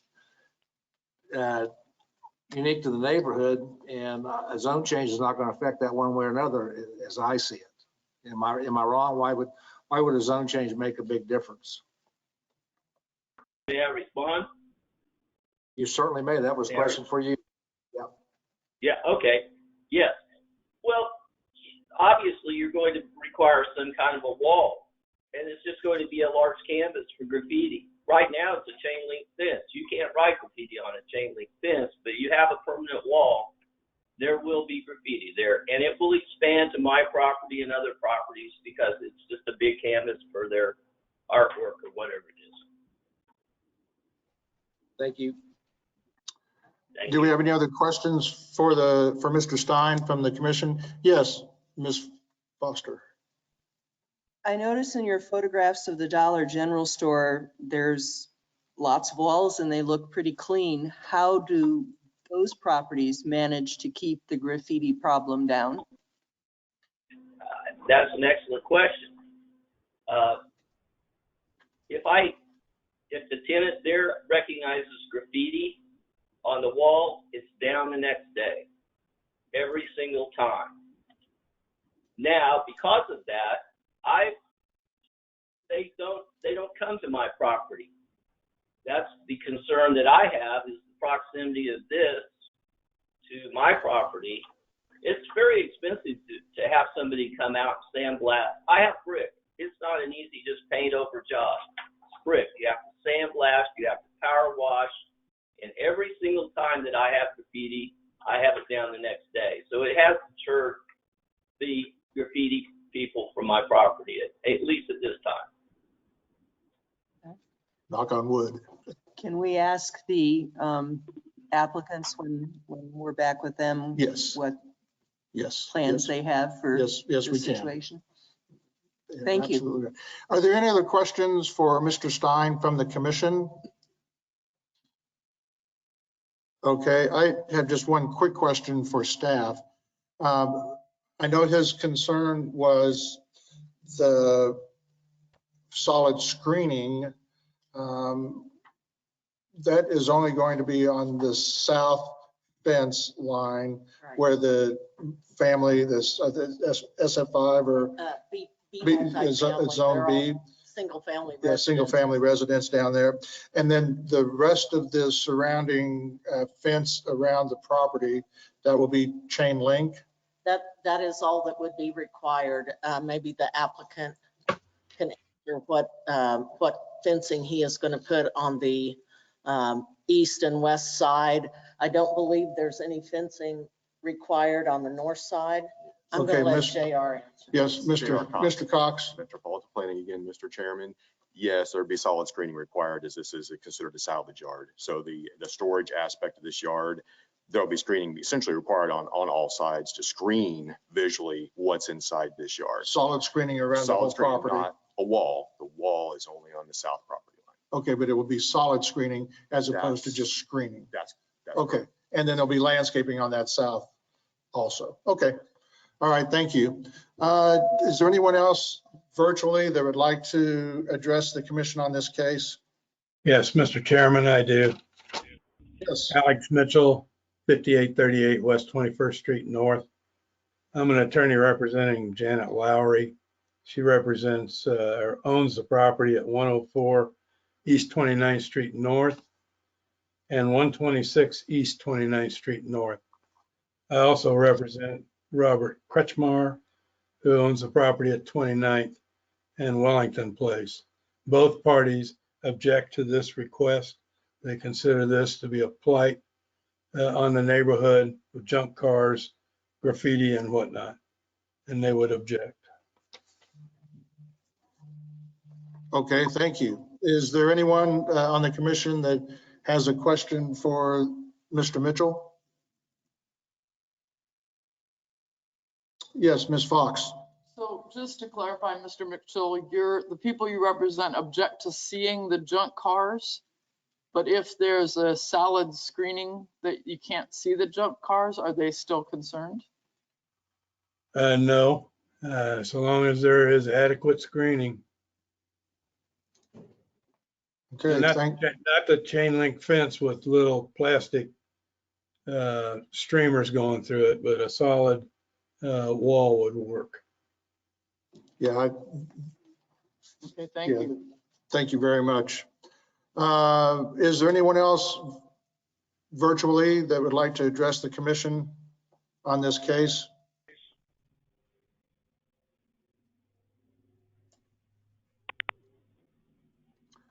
Okay, hearing none. Just one quick question about the fencing. You say when it's solid screening. Can you identify what solid screening is? Mr. Cox, what that entails? Yes, sir, I shall try. Solid wood screening fence. So your customary privacy fence, a solid wood fence. I mean, I think the code requires gaps and openings not in excess of 5% of the fence area. So it's gonna screen what's behind it. That's its purpose. So it wouldn't be like slats in a chain link? That is, no, that's not a permitted material. There probably was a point in our past where it was. On the other hand, there's a point in our past before about mid-74 where screening wasn't required in Wichita, period. Okay. So, but no, we do not allow that. Okay. No, that doesn't screen. Yes, Mr. McKay? On the screening, other than a wood fence, is there any other thing that qualifies like a metal? Because around this area, there's a lot of metal fences that are, siding that is stuck in the ground, and I think that's what you see a lot of it up there. So tell me what. Yes, sir. If this commission deems it appropriate, they can require that fence to be metal. That would be the only way we would allow it to be metal, but it could be a metal screening fence. For graffiti purposes, I don't, probably 6 of one, half a dozen of the other, but it could be a metal material, yes, if you put that in the conditions. Okay, thank you. Yes, sir. Okay, we'll bring it back to the agent or applicant. And you have 2 minutes for rebuttal. You've heard some of the discussion. Do you have any comments or any additional things that you would like to say? Yeah, I would like to note that just east of the property is a full-blown recycling yard where there's an automobile shredder where they shred vehicles, and you can see a stack of material from the lot we're trying to zone. Bud Palmer to the west of us, their property's not screened in and it's full of garbage. Semi-trailer stuff that's been parked back there for years hasn't been moved, and they're not wanting to see the stuff on our side of the property that's going to be turned every 30 days at an auction. I just find it hard to, I don't understand why they don't want to see inside of our property, but we can see all the stuff that they've had back there for years. I also wanted to throw in that, when you put up security cameras and when you put up excessive lighting as far as the security that needs to be put together for the lot. You know, that kind of detours people from sneaking around and trying to paint stuff when they're in direct light and have security cameras on them. Okay, thank you. Are there any questions? Mr. McKay? Are the applicants aware that the city is requiring a solid fence all the way around your property, not just the solid on the south side? Yeah, we're aware. Yes. Which means you'll probably have to take that chain link down and put up another fence. Yep. If I'm wrong, so. We plan to put up a fence and light the property up with security cameras. There'll be somebody on site 24/7 that will help deter any graffiti worries that the neighborhood has. It would be logical. It'd be logical to take that chain link fence out. I don't know that we would require that, but the solid screening fence would have to be there on site. It's probably on the property line the way it So is. that'd be my right of guess. way line. Yeah. So. Or, yeah. But you're aware that that's one of the processes you're going to have to do. Correct. Okay, that was my question. Okay, and I just have one general question. You've had a chance to look at the protective overlay and also the conditional uses for the property that were in our agenda packet, and you're in agreement with all of those? Yes. Okay, thank you very much. Any other questions? Yes, Ms. Foster? Do you have any sort of program in place to deal with graffiti on your solid wood fence? Or will you have? There's, if we had to do a solid wood fence, we could maintain the fence. It's not an issue. Whether it be buy planks to fix it or paint the metal, whichever gets, whichever avenue we have to go in order to make sure the property's secure and make sure that there is a fence up or a wall that you can't see through. I mean, just like with the dollar store next door, their issue is brick. They sandblast and they power wash. Whether ours is wooden, whether ours is metal, you run into the same issue if that occurs. You replace the planks, you replace the paint. It's kind of the way it goes. Okay. Okay. Can we add the requirement for a program to deal with graffiti as it occurs to the conditional use, or is that not an option?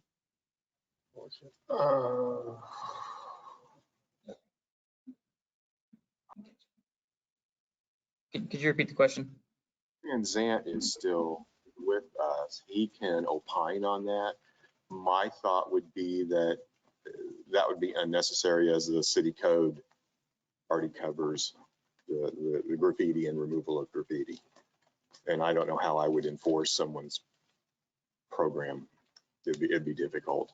And as long as I'm here, if I may, if the commission decides it wants to have a metal screening fence as opposed to wood, please make sure that's specified in the motion that it be a metal as opposed to a wood screening, if that's the will of the commission. Okay. Thank you.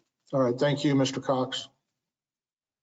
Mr. Chairman, I'm sorry. I took my headset off for a second, and if there was a question for me, I'd be happy to try to answer it. Yeah, Mr. Cox had a question concerning enforcing, or if we could have a condition in the uses that if there is graffiti on the fence, that they had to, that the applicant had to clean that up and make sure that it was gone. Is that basically what you're asking, Ms. Foster? Yes, and I realize that that's difficult to enforce. There would be time limits, there would be everything. But I don't know that this particular property and this particular applicant is going to be more or less a graffiti magnet than apparently the rest of the neighborhood is. So on further thought, I don't know that there's any reason to try and include a special aspect about graffiti in the conditional use. Okay. All right. Mr. Chairman, there is an ordinance pertaining to that, and it all Jeff, stems we from. can't hear you. If you're speaking, we can't hear you. Okay, sorry. Can you hear me now? Yeah. Okay, I was unmuted. There is an ordinance pertaining to that. It is subject to, once we become aware of it, meaning the city, a notice is sent out and they've got a certain amount of time to clean it up, or other measures could be taken where, the city might clean it up and then assess it back. But, it is always a problem between when the graffiti is placed on a wall and when the notice is actually sent out to the owner to clean it up from the city. There's really nothing you can do to do more than enforce what's in the ordinance at this point. Okay, thank you. Is that good, Ms. Foster? You got it answered? Okay. All right. Where are we? I guess the agent and applicant, or the applicants have addressed us. I guess we'll just bring it back to the commission for a motion. Mr. Chairman? Yes. I want to move to approve, and I want to tell the reasons I am. I was glad to hear the applicant say that this will have management on 24 hours a day. The solid screening, which should block the view of the damaged cars, and then also the stipulation that something can't go longer than 30 days. Second. So it was moved by Mr. Bill Johnson, second, I think, by Mr. Florence. Yes. Okay, thank you. Are there any questions on the motion? Yes, Mr. Johnson. And as far as the fence, I don't care if it's metal or wood, but it needs to be solid. Right.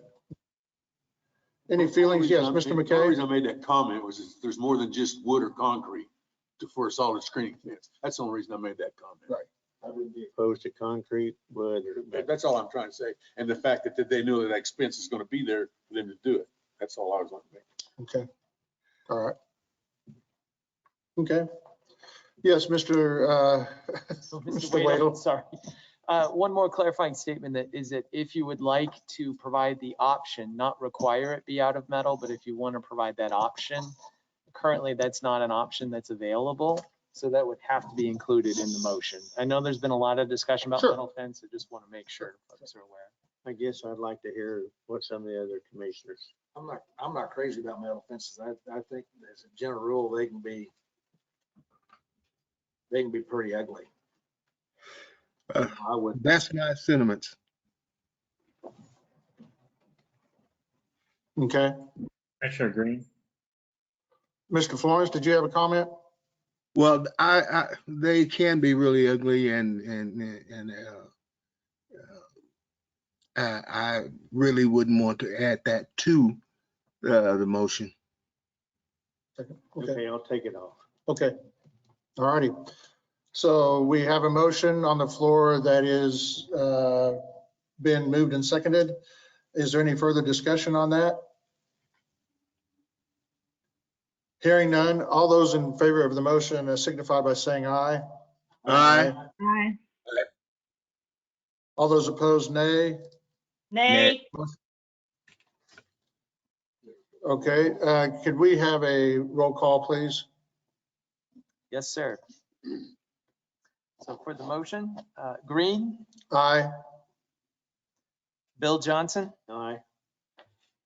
McKay, Gross, Aye. Fox, Aye. Jewel, Aye. Blick. Nay. Nix is absent. Foster, Aye. Warren, Aye. Joe Johnson, Aye. Miles, Nay. Hartman is absent. Florence, Aye. I have 10-4 and 2 nays. Yes, 10-2. Okay. Yes. Okay. Just a minute. Hang on, please.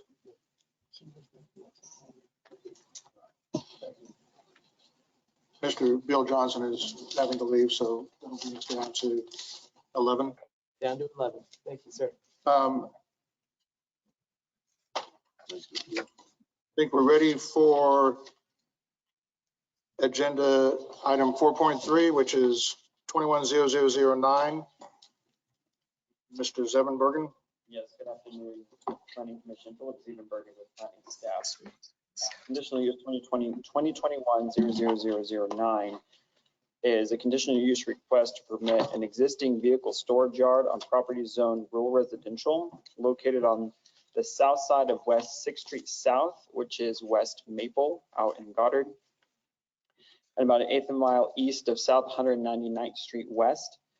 The property is an unincorporated area of Sedgwick County, but it is in the Goddard area of influence. The Goddard Planning Commission has elected to hear this, and they will be hearing it this coming Monday, April 12th.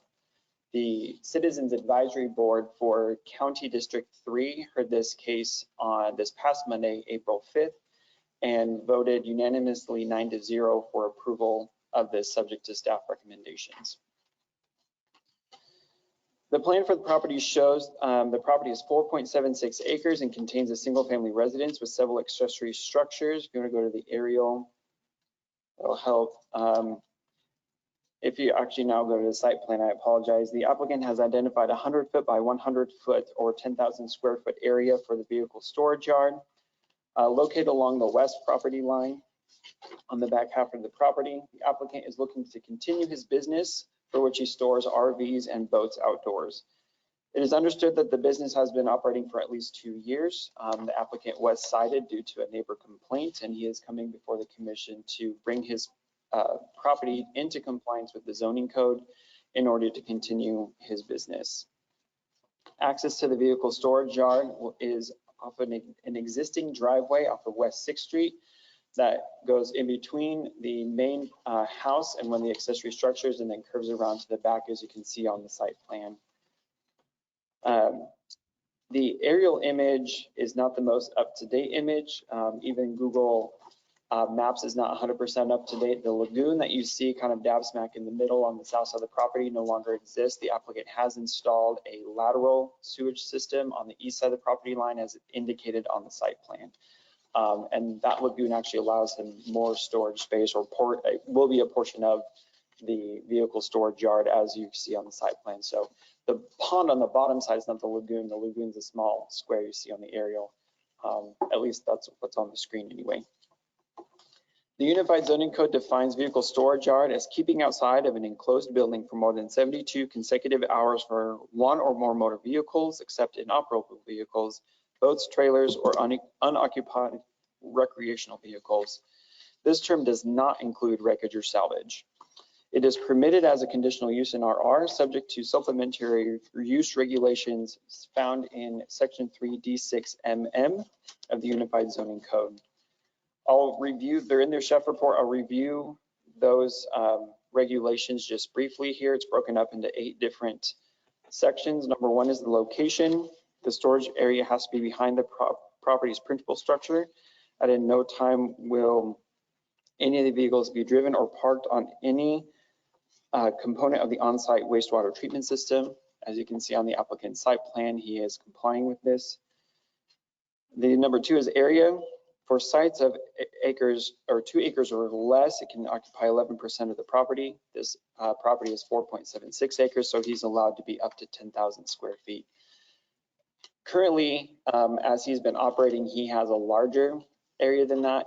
When I went out there to take pictures, he actually had his area flagged out. That is the 100 foot by 100 foot section, which will be in compliance with the zoning code, and that's what he shows on the site plan, and he intends to comply with that and move the vehicles to the new smaller storage area that is required by the zoning code. Number 3 is the use. The vehicle storage yard will be used for the storage of licensed operable vehicles only, and in no case shall it be used for sales, repair work, dismantling, or mechanical servicing of the vehicle's equipment, for storage of materials or supplies. No mechanical servicing such as replacing of windshield, or non-mechanical servicing such as replacing of windshield wipers, washer fluid, light bulbs, and other interior cleaning is allowed. So if somebody has their RV, they can vacuum it out. You can't be doing work on the engines or anything like that of these vehicles. Number 4 is the setbacks. The minimum setback of any stored vehicle from any residence constructed before the conditional use is approved shall be 20 feet. As you can see, even just on this aerial, where there are houses and where the storage yard will be, he is well more than 20 feet away from any residence. Paving the storage yard and all entrances and exits of the private property shall be surfaced with an all-weather surface that meets the approval of the Director of County Code Enforcement. The storage area currently is not paved with an all-weather surface. He does intend to do so and will have to do so in order to continue to operate the use. Screening, visual screening of the areas contiguous to residential zoning districts shall be provided to protect adjacent properties from light, debris, and noise, and to preserve the adjacent property values. In no case shall screening be less than required by the zoning code section 4B 1-3, unless the applicant demonstrates adequate screening may be provided by alternate means. The majority of the site, and we will see it when we go through the site pictures, has a hedgerow of evergreen trees on the 3 sides that abut the residential zoning. There are a few gaps where the trees don't exist. Either they died or just didn't take when they were planted. Those gaps will have to be filled in order to come into the screening requirement. The applicant understands this and intends to do so. Lighting, if lighting facilities are provided, lighting shall be in compliance with the standards of the zoning code. I do not believe he intends to have any lighting facilities. There are none on the site that I saw at this time. And noise compatibility, noise standards of the zoning code in section 4C shall be complied with, provided, however, the outdoor speakers and sound amplification systems shall not be permitted. So as long as he's within the noise compatibility standards, which for a use like this is probably fairly minimal noise anyway. So those are the supplementary use regulations that this site will have to comply with in order to continue to operate. As I talked about before, kind of going through this, all the properties surrounding this are zone rural residential, so the screening requirement does come into play, and he will have to update his screening in order to fill those gaps that I talked about. And also, as I mentioned, he'll have to move the vehicles that are outside of the designated storage area into the designated storage area that he has shown on his site plan. All of the properties surrounding it on at least the south side of 6th Street are large lot residential properties, zoned RR. Property on the north side of 6th Street is zoned RR and is an agricultural field. West 6th Street is a paved 2-lane county arterial road with open ditches. Water is provided to the site with well water, and the site has a septic system for sewer. The community investments plan identifies this area within the urban growth area of the city of Goddard. So we basically defer to them, and they provide a recommendation to the Board of County Commissioners as well. So we don't indicate what a future land use would be. We kind of base it off what the current zoning is, and with this being allowed by conditional use, we take that into the play, but also then we will be getting a recommendation from the Planning Commission of Goddard, and that recommendation will be provided to the Board of County Commissioners. Overall, staff is recommending approval of this subject to the following conditions: that the vehicle storage yard comply with the supplementary use regulations that we discussed. The vehicle storage yard will be limited to the storage of operable boats and recreational vehicles only. So we take out in the definition, it could be operable vehicles, so you could have cars. The type of business that he only has campers and boats, and we're going to be limiting it to that. Number 3, we did seek legal counsel on this, and they have given the okay. The conditional use for vehicle storage shall be permitted for 10 years. And after the 10-year period of time, the applicant, if he wishes so, can come in with an administrative adjustment to extend the period of time for 5-year increments. Basically what this is, since it's within the urban growth area of Goddard, and there are residential properties around there and probably some growing residential activity as the city of Goddard potentially grows. We've done this in the past. Specifically, I had a case that was a dog kennel case where there were several 5-acre plot type of things. It's very similar to this type of development, where the idea is a conditional use otherwise would just run with the land. You know, if Mr. Hettinger and his wife decide to move, or however the property changes hands, the conditional use can continue even if it's a new owner. So the idea behind this is, number 1, Mr. Hettinger at some point could just decide not to do it anymore, and if it is not renewed, then it does not exist anymore.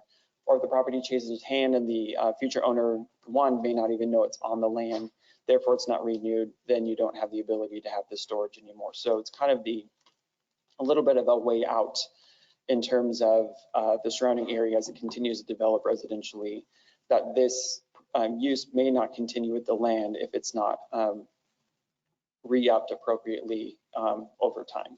Does that make sense? Number 4, we talked about the storage area being paved with an all-weather surface. Number 5 is having a site plan reviewed and approved by the planning department, and that has to be approved before he can get any applicable permits or licensing. And then that the site shall be developed in substantial conformance to the site plan with landscaping and screening as well. And it has to be developed in conformance to any applicable federal, state, or local regulations. If at any time there's any determined violation of this, it'd actually be a revocation of the conditional use, and the use would have to cease. Findings for our recommendation. The zoning is RR, rural residential, on all properties surrounding this. This land use is permitted within rural residential. The supplementary use regulations will minimize and mitigate negative impacts. In fact, because of the use regulations that he'll have to comply with, the size of his operation is going to be pretty much cut in half. I think the original size was going to be about 29,000 square feet, and he's complying with the 10,000 square foot requirement because of the zoning code. Suitability for the subject property. The property is zoned rural residential, and it's for residential use and continue to do so. Once again, this is permitted by conditional use in the zoning regulation, in the zoning classification, and the supplementary use regulations are there to help protect the surrounding property owners to allow this type of a use to be in the zoning classification. Extent to which the removal of restrictions will detrimentally affect nearby properties.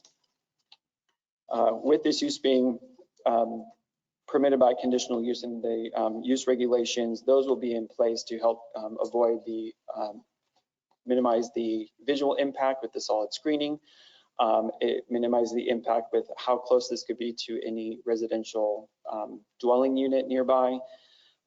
It requires upgrades to his property with the paving of the structure. You would have to comply with lighting standards, comply with noise standards, things of that nature, to where, and with the time limit on there, it has the effect of minimizing the potential negative effects on the surrounding properties. The current residence has been constructed since 1986. Before that, the site was used as agricultural land. And we already talked about how with the comprehensive plan, it's in the urban growth boundary for the city of Goddard, and they will be weighing in on this on April 12th. I can go through some of the site pictures if we want to roll through those real quickly. The land use plan. This is the site plan that I talked about. The blue is what is related to the conditional use. The blue square is where the storage area will be. Again, that's indicated as 100 foot by 100 foot. You can see the blue drive connecting the main driveway from the property to the storage area in the rear. That yellow rectangle on the right-hand side is where the septic field is. So it's nowhere near that, and vehicles will not be driving over or parked on top of that as well. Next slide. This is looking south at the site where 6th Street is in front of us, and you can see the applicant's house. You can see kind of on the right-hand side next to the windmill, there are some campers there. Once the new storage area is, once he moves it to there, if it's approved, those campers will be moved back to where the storage area is located. Those are a lot closer to the street than what they will be when the new storage area actually takes effect. And so the likelihood of actually being able to see them from the street would greatly diminish. Next slide. This is on site looking north. That's the back side of his house, and those are the campers there on the west side that you saw from the original picture. Again, those will be moving much closer to where I was standing when I took the picture. Next slide. This is looking to the east. You can see the density of the evergreen trees that are along the east property line, providing the screening. Next slide. This is looking to the southeast. You can see again where some of the holes is. You can see across the pond, there's a little bit of a hole there. So there's needs to be some updating of the screening in the southeast portion of the site. Next slide. Actually, go back one. I just noticed this. You can see kind of in the bottom right-hand side, there's a red dot. That's actually one of the flags that he has indicated where his parking area will be. If you go like north, like up from the double D's of middle. That's where the red flag is. Anyway, next slide. This is looking to the south. Again, you can kind of see some of the holes in the screening that will have to be filled, but overall there's a pretty dense evergreen screening already. Next slide. This is looking to the west. You can see some of the existing storage that has already been done on the site. Most of those will be able to stay as they are within the confines of where the new storage area will be. You can see that the site will have to have the all-weather service, as right now it's just mostly grass and dirt. You can see where some of the holes are in the screening on the west side. Those will have to be updated to provide solid screening. Next slide. This is looking north. That's the agricultural field across West 6th Street. Next slide. This is off property looking to the southwest. The applicant's house is on the left, and you can see even from the street, there's a decent hedgerow there that actually blocks a lot of the site onto visual impact from the site from the road, where you really can't even see what's going on. Next slide. This is looking southeast at the property, as if you're driving east on West 6th Street, you actually really can't even see what's going on just because of the amount of landscaping that's already there. Next slide. And this is looking southeast from the property, properties to the east. Again, just a lot of landscaping vegetation. And so with that, I can stand for any questions you might have. Any questions for staff? Yes, Mr. Warren.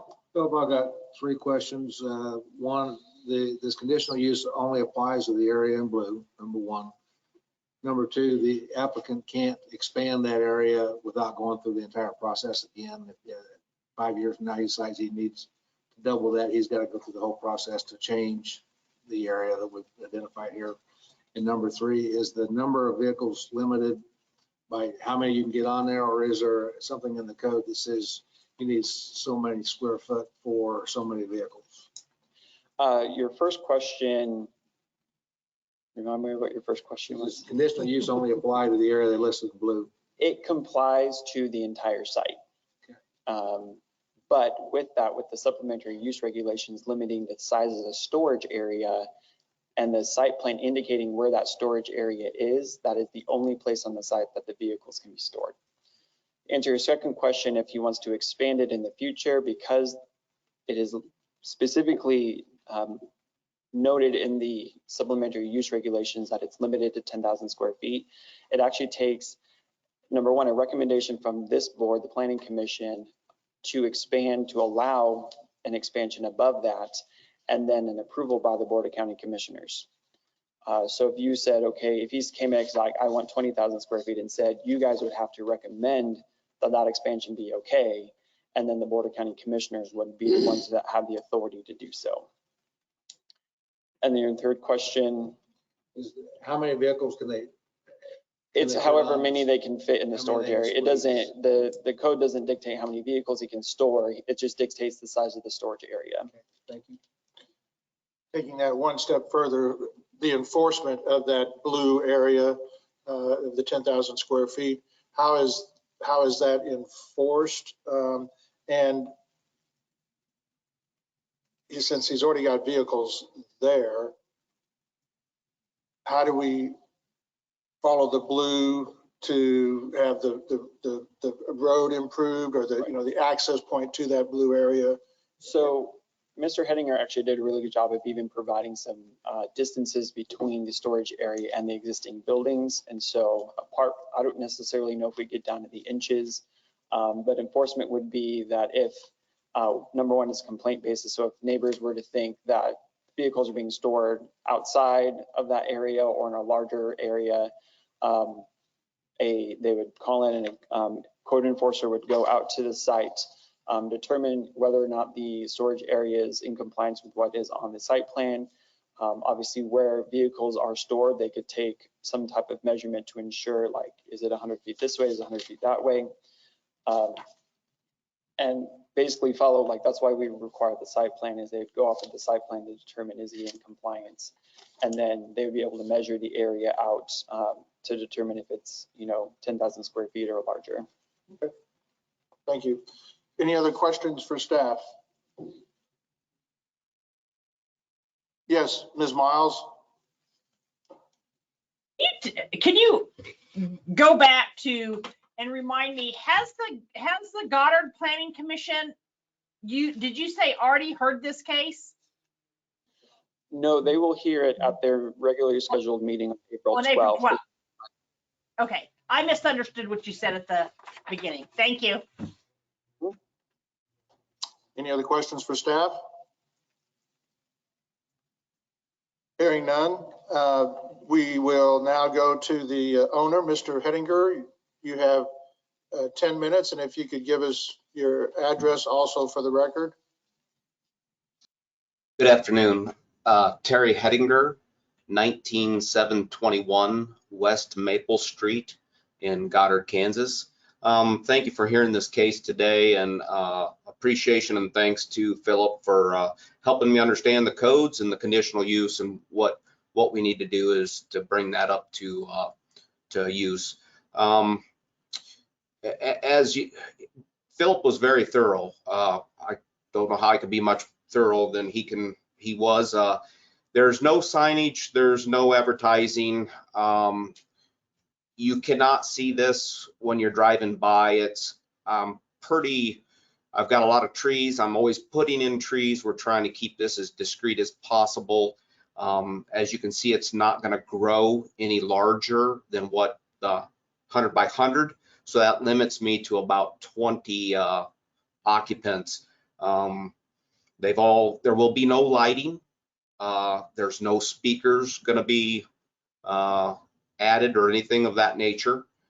These are just families around the area that needed a place to store their camper, and they felt safe. We've got gates and cameras, and there's usually somebody there 24/7. So it's I don't have any junk or anything around. It's not an eyesore. You cannot see it from 199th. The trees are approximately 12 to 15 feet tall now, and they continue to grow every year. Any of the gaps in the trees, we will be planting more trees to fill those gaps immediately, and then the site, we will get that up to compliance with the paving per Philip's recommendations. Other than that, Philip's been very thorough, so I'm done. Okay, thank you. Are there any questions for the applicant? I have one, Mr. Hettinger, and that's obviously you have read the staff report and you agree to the requirements that have been stated under the approval section? Yes. Okay, thank you very much. Hang in there. I'm going to open it up for public comment, and then we will bring you back for a 2-minute rebuttal if we have any people that want to speak to us on this case. So at this point, we'll go to Century 2 to see if there's anyone there that would like to address the commission on this case. Yes, Mr. Chairman, we have someone here to speak. Okay, thank you, Mary. You would state your name and your address, and you have 3 minutes, ma'am. Yes, my name is Vicki Strelo. I live at 838 South 199th Street West in Goddard. You have pictures and comments that I've sent in to you ahead of this hearing. We oppose this application. Mr. Hettinger is applying for a vehicle storage yard, but what he's really doing is running a business out of his home. The rural residential district is defined at section 3B2, the zoning district standards that permits uses of the RR district subsection. C also lists several conditional uses if approved. These 5 categories of conditional uses are residential, public and civic uses, commercial uses, industrial, manufacturing and excretive uses, and agricultural uses. None of these permitted uses contemplate running the type of business that Mr. Hettinger appears to be running. Operating a vehicle storage yard is one of the conditional uses allowed in paragraph 4. However, the use is subject to section 3D6MM. Section 3D6MM outlines the minimum standards that must be in place before the commencement of the vehicle storage. Requirement number 3 provides that the vehicle storage yard shall be used for the storage of licensed operable vehicles only, and in no case shall it be used for sales, repair work, dismantling, or mechanical servicing of any vehicles or equipment, or the storage of materials and supplies. Implicit in this minimum standard, our position is that the vehicle storage yard is not meant to be a business because no sales are permitted. Section 2B14F, vehicle and equipment sales are defined as an establishment engaged in the retail or wholesale sale or rental from the premises of the motor vehicles or equipment along with incidental service or maintenance. We think this definition further supports our position that vehicle storage yard cannot involve a sale, and vehicle sales would include accepting money for the storage of a vehicle. Your staff report, condition number 2 on page 3, states that the storage shall be limited to operable boats and recreational vehicles. He has a school bus stored there, and a school bus is neither of those. You should have pictures that I sent of that. And as also it's been stated, he is not following his site plan. Also, in regard to restrictive covenants that are on the property, it appears that they're also covering Mr. Henniger's property.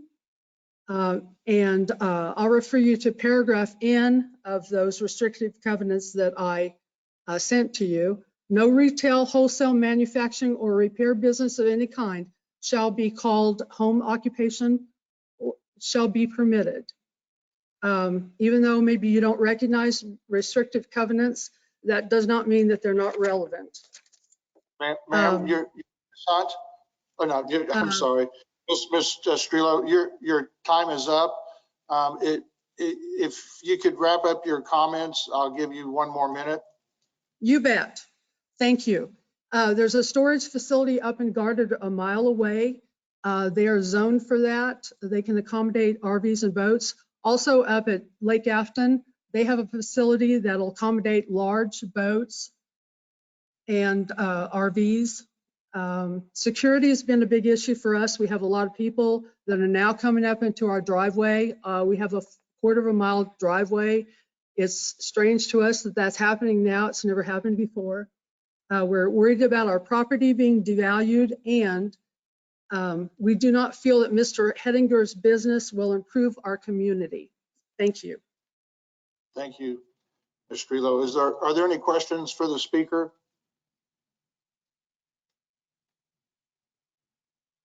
Yes, Ms. Fox. Ms. Strelo, can you see any of the vehicles from your property right now? Or will the screening require?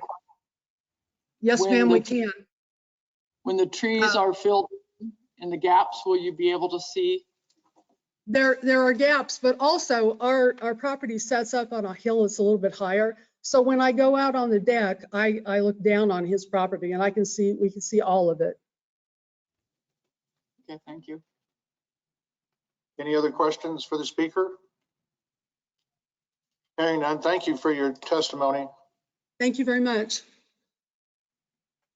Mary, is there anybody else there at C2? I believe we have another here. Just a moment. Okay. Name and address, and you have 3 minutes, please. Yes, I'm Ken Wilson. My address is 700 South 199th Street West in Goddard, Kansas. My property is just west of the applicant property. My 3 major concerns is property values.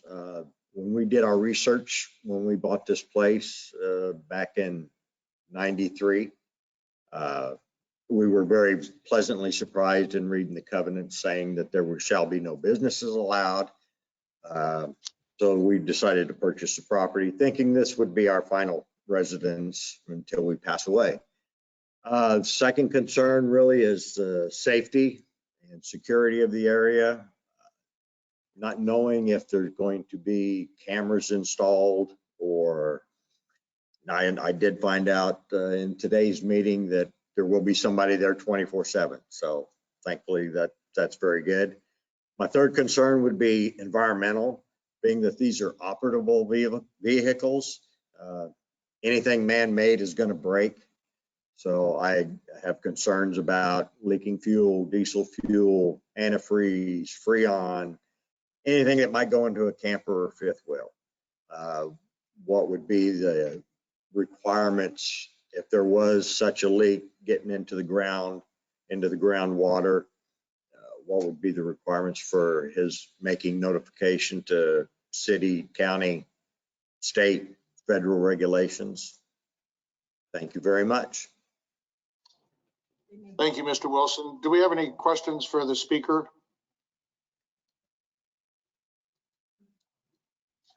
Hearing none, thank you, Mr. Wilson, for your testimony today.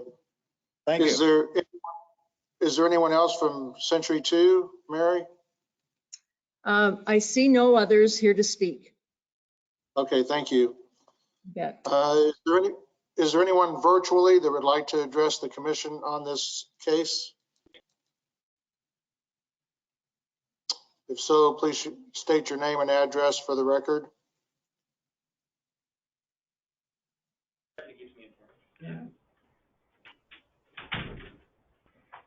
Hearing none, we'll bring it back to the agent, Mr. Hettinger. Yes, I will address that. No, it is not up to compliance with the new conditional use because we just started the process. So the vehicles will be condensed down to the 100 by 100 foot. The school bus has been notified. The owner of that has been notified. It'll be out by June 1st. There was another vehicle that was not a trailer or a boat. It has already been removed since of March 30th. So we're coming up to compliance as fast as the hearings let us come up to compliance. I'm not going to build a 100 foot by 100 foot pad until I find out that all is good and acceptable. So that's all I have for that. Okay, thank you. Any further questions for the owner here from the commission? Hearing none, we'll bring it back to the commission for action on this case. Move to approve per staff comments and recommendations. Second. It's been moved by Mr. Warren, second by Mr. McKay, that we approve per staff comments. Any questions on the motion? Hearing none, all those in favor of the motion signify by saying aye. Aye. Aye. All those opposed, nay. Motion carries unanimously. Move on to PUD 0002 for Buffalo Grove development. Good afternoon again, Philip Zevenbergen with planning staff.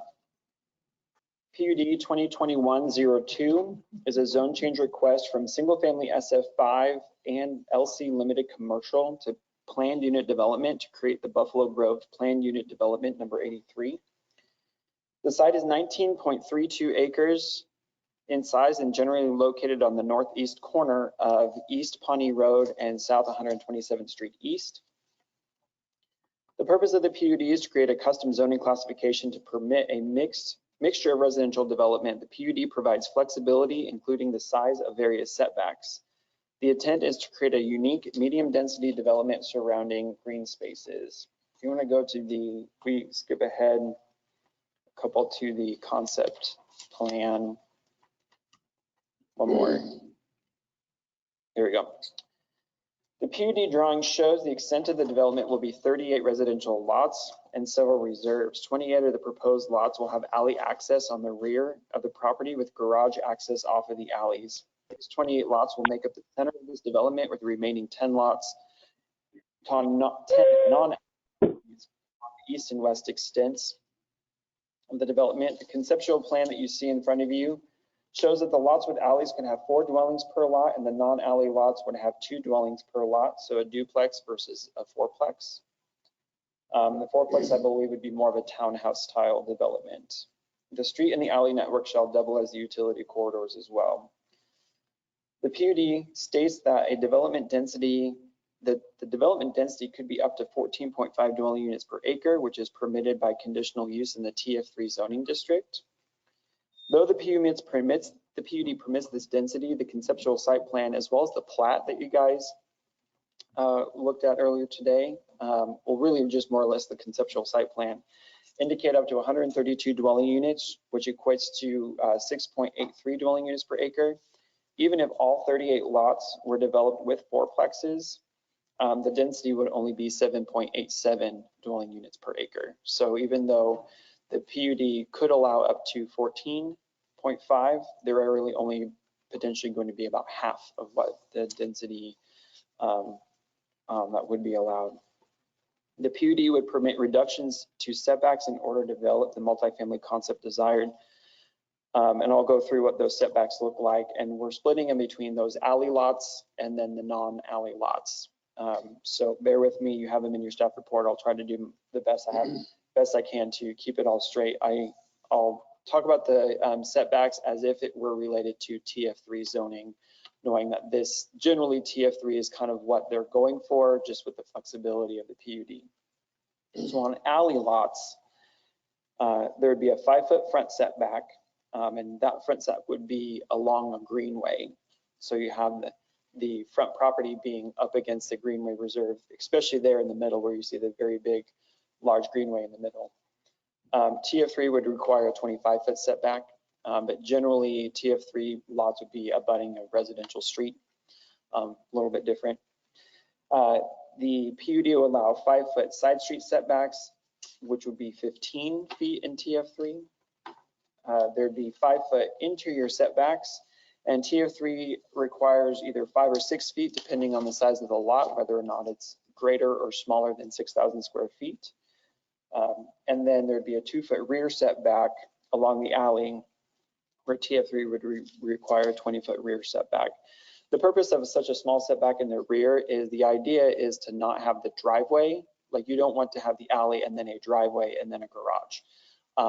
Really, the alley is not meant to be parking the vehicles. The parking spaces for these lots are counted inside of their garages, and the alleys need to be kept free because that's where trash service is going to be. And so really it's just kind of a tight development up against the alley to minimize the ability to have additional parking in the rear. Once we get to the parking, we'll talk about some of the other parking options that they're making available within the whole site. So those are the alley lots. So think of like the middle swath of the concept plan that you see. The non-alley lots, which are on the east and west periphery, would have 20-foot front setbacks, which is only 5 foot smaller than what would be allowed in TF3. They have 5-foot street side setbacks. Again, TF3 would be 15 feet, although the majority of these lots do not have a street on the side. There's actually only 2 of them. So that's really not even necessarily completely applicable to the majority of the lots in there. There'd be a 5-foot interior setback. Again, in TF3, you could have a 5-foot interior setback if the lot is less than 6,000 square feet. So not necessarily completely different if it's greater than 6,000 square feet. TF3 would require a 6-foot side setback. And then the rear setback would be 10 feet in the PUD, and TF3 requires a 20-foot setback. The final type of lot that is in here are those that are abutting reserves. If the front of the house or front of the lot is up against a reserve, you can have a 5-foot setback. If the side of the lot is up against reserve, it can be a 5-foot setback, both interior and side street, and then a 5-foot rear setback if it's up against a reserve. So basically, if you're up against a reserve, the buildings can be 5 feet away from it. The PUD text contains provisions for architectural controls, landscaping, lighting, screening, parking, and signage. The architectural controls require that all buildings within the PUD be a consistent architectural design. The provisions regarding landscaping state that a landscape plan will be developed for review and approval by the planning department. This landscape screening and buffering will be along the north and the east property lines. The landscape ordinance requires a landscape buffer between multifamily developments when they are abutting residential zoning districts. It would not require landscaping for 2-family developments. However, the PUD does not designate which lots will be 2-family dwellings or which lots will be 4 or multifamily dwelling lots. And so therefore the screening is required. For example, if they did designate which ones would have, duplex style dwelling units, you wouldn't necessarily have to have the screening. But because the PUD could allow a 4-plex on any one of the lots, that's considered multifamily. So therefore, we're requiring the screening on the north and the east property lines because it abuts single-family SF5 zoning. The zoning code in section 4B does allow landscaping alternative for screening. So instead of just a 6-foot screening fence, you can actually do landscaping instead, as long as it has the same effect in terms of a 6-foot screening requirement that a 6-foot screening fence would allow. And the applicant has chosen to do that with a landscape screening along the north and east property lines versus just installing a fence. Signage will be in accordance to the Wichita sign code for property zone TF3. It does permit a temporary sign permitted in the PUD for the duration of both phases of initial development. Access controls are determined at the time of platting, but as you can kind of see on the conceptual plan, having one access drive off of Pawnee and one access drive off of East 127th Street. Each dwelling unit will have a minimum of 2 off-street parking stalls, regardless of the type of dwelling unit. The section 4A6 would require 1.25 spaces per dwelling unit since they're a multifamily, and so requiring 2 per dwelling unit is actually in excess of what the zoning code requires. For those lots that are developed with a duplex, the zoning code only requires 1 off-street parking space per dwelling unit, and so having at least 2 is again above and beyond what the zoning code requires. The 4-plexes, as I stated, we're counting the spaces inside of the garage as their off-street parking, which is permitted by the zoning code. It is likely that the duplexes will have not only the garage spaces, but driveway spaces as well. As you can see, the duplexes would most likely be along the street network, and you would have a much longer driveway from the street into the garage. So you actually might have potentially up to 4 off-street parking spaces for the duplexes instead of just 2.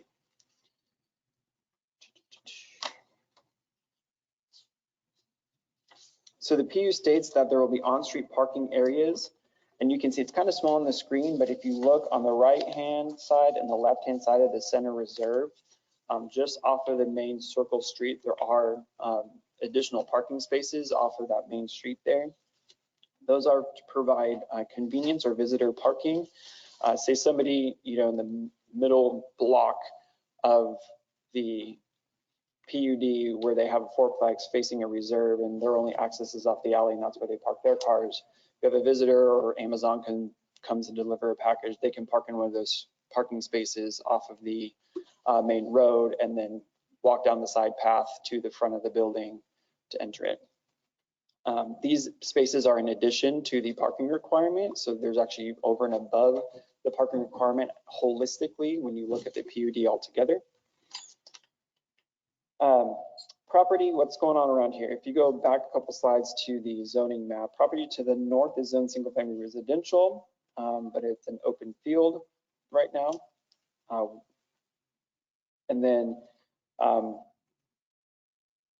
property further north are single-family residences. This is what we most likely heard when we were listening to the plat discussion earlier today. Property to the east is zoned single-family residential, and it's developed as a golf course. Property to the south is zoned limited commercial and SF20, and is developed as an agricultural land in Sedgwick County. Property to the west is zoned TF3, 2-family residential, SF5, and limited commercial. The TF3 land is developed with duplexes, and I actually did the calculation on the density in those, and it's I'm trying to remember if I put it in here or not. It's somewhere around 6.5 dwelling units per acre. I apologize, I don't have the exact number, but knowing that they were looking at kind of a higher density or medium density development. I wondered what the duplex development was to the west, and it's about equal. If this one might be slightly larger if it were to be developed as 7 dwelling units per acre, but it's fairly equal when it comes to what the density is for the duplex development on the west side of 127th Street versus what this allowable density would be, or what they're proposing it to be. And then to the southwest corner, south of the main limited commercial there on the southwest corner is Southeast High School for the Wichita School District. And the aerial shows that as well. Or it's not far enough, but basically further south of 127th Street is the Southeast High School. The property is unplatted, but as we heard today, sub 2021-09 was submitted in conjunction and is going through the public hearing process, just as this one is. And as we talked about this morning, it can be approved with the existing zoning, which is single family residential and limited commercial. It does not have to be approved with the planned unit development zoning. Like, they can get it approved, and it would have to be developed to the standards of the existing zoning. If the plat were to be approved, if the PUD is not approved with it. So they can be handled separately. It would have to be developed with those standards instead for setbacks and things of that nature if the PUD zoning is not approved.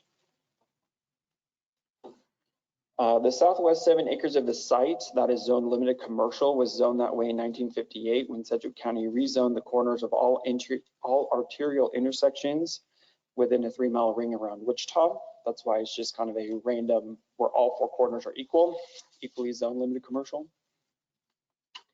East Pawnee Road is paved 2-lane arterial with open ditches. South 127th Street is a paved 2-lane arterial with open ditches as well. The intersection of the two is controlled by a 4-way stop with stop signs.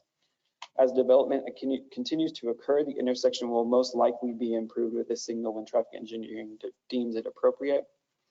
Public water and sewer are available nearby and will need to be extended as development occurs. The community investments plan identifies the area appropriate for new residential or employment mix. The category is described as encompassing areas of land that will likely be developed or redeveloped by 2035, with uses predominantly of a mixed nature.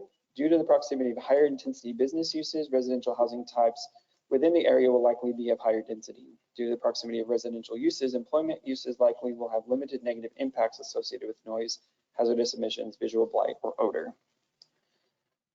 Overall, planning staff is recommending approval subject to the following conditions. That the PUD text be revised in accordance with the recommended text as provided to the Planning Commission. Staff is in agreement with how everything is listed. There was just some additional text that they needed to put in with the PUD number 83. We had them rearrange how they listed the setback descriptions just to be a little more reader friendly. There were no substantial changes from what they submitted. And in the discussions before we actually wrote the staff report, we came to a meeting in the middle of what we are approving or recommending approval of. So the recommended text you have in there is what it is. There are no substantial changes for what is being proposed for development. And then our standard language of requiring the certificate being recorded at the Register of Deeds and 4 copies of the approved PUD be sent to planning for approval. Findings for our recommendation: the zoning and character of the neighborhood, as we discussed before, is predominantly SF5 on the north and east side. There is TF3 zoning on the west side with a similar density as what is being proposed. The current property itself, about 7.5 acres of it is zone limited commercial and can be built with limited commercial uses. Even right now, without any zone change, will actually be more intense than the development that is being proposed. The proposed PUD will be in similar residential density to the TF3 to the west. As I said, there it is, 6.25 dwelling units per acre. I knew I had it in there. Higher density multifamily development is generally appropriate for a property that is at the intersection of 2 arterial streets. So when you think about the fact that somebody is already zoned commercial, these are 2 very busy streets can carry a lot of traffic. We generally think that's appropriate for commercial development, which you can see there's actually one where the plat was already approved on the southwest. Having higher density multifamily residential is an appropriate use for this type of a corner, as well as almost like a step down effect to lower density single family residential behind it. What is the property suitable as it is currently zoned? It's currently zoned SF5 and LC. As I discussed before, the LC could permit higher intensity uses that are commercial in nature, and even higher density multifamily development with density ranging up to 75 dwelling units per acre than what is being proposed in the PUD. It is possible that the portion of the site that's zone SF5, if I were to be looking to develop this commercially, likely if somebody owned this entire parcel, they would probably look to rezone what is SF5 to limited commercial to provide a larger commercial development. And as you can see on the southwest corner of the intersection, a commercial development of similar size was already approved. So basically it could be developed for higher intensity uses than what the PUD is actually going to allow. So the extent for which the removal restrictions will detrimentally affect nearby properties, basically they're actually being more restrictive with this PUD than what could currently be allowed, at least on 7.5 acres of this site. The portion of the site that has SF5 zoning, yes, it's permitted higher density development with that, but the provisions in the PUD with this screening, as well as everything you would have to comply with the zoning code, will mitigate negative impacts on the nearby developments. The property has historically been used as agriculture. It has not been developed yet. The purpose of the proposed changes to the site should not create any significant issues related to public health, safety, and welfare, and the governing language, because of the governing language of the PUD. We've talked about the conformance to the comprehensive plan, and staff's opinion that this development fits the spirit and intent of the adopted policies and plans of the city of Wichita. At the time of the staff report, we did receive several comments by phone as well as email. I forwarded those email comments to you earlier today once we compiled all of them that we have received. In general, individuals concerned about the higher density development and what the effects of that development could have on their properties nearby, mostly the single family residential property to the north and the east in the Sierra Hills development. I can go through pictures of the site. They're pretty boring because there's nothing on the site right now, but we'll go through them anyway. So this is looking east at the site. If you squint really hard, you can see kind of the tree line. That's where the golf course starts in the far area of the site, or next to the site. Next slide. This is looking northeast. This is the intersection of Pawnee and 127th Street. You can kind of see the single family homes way back there in the background. Next. This is further up on 127th Street. This is actually when I'm standing at one of the driveways into the duplex development. You can see the single family homes. Again, really what we're mostly looking at is the property to the north that is not part of the PUD that is currently owned by the Catholic Diocese. Next slide. This is looking to the northwest. This is the duplex development along 127th Street. Next slide. This is looking south off of 127th Street towards Pawnee. You can see Southeast High School in the distance. Next slide. This is looking southeast of the site.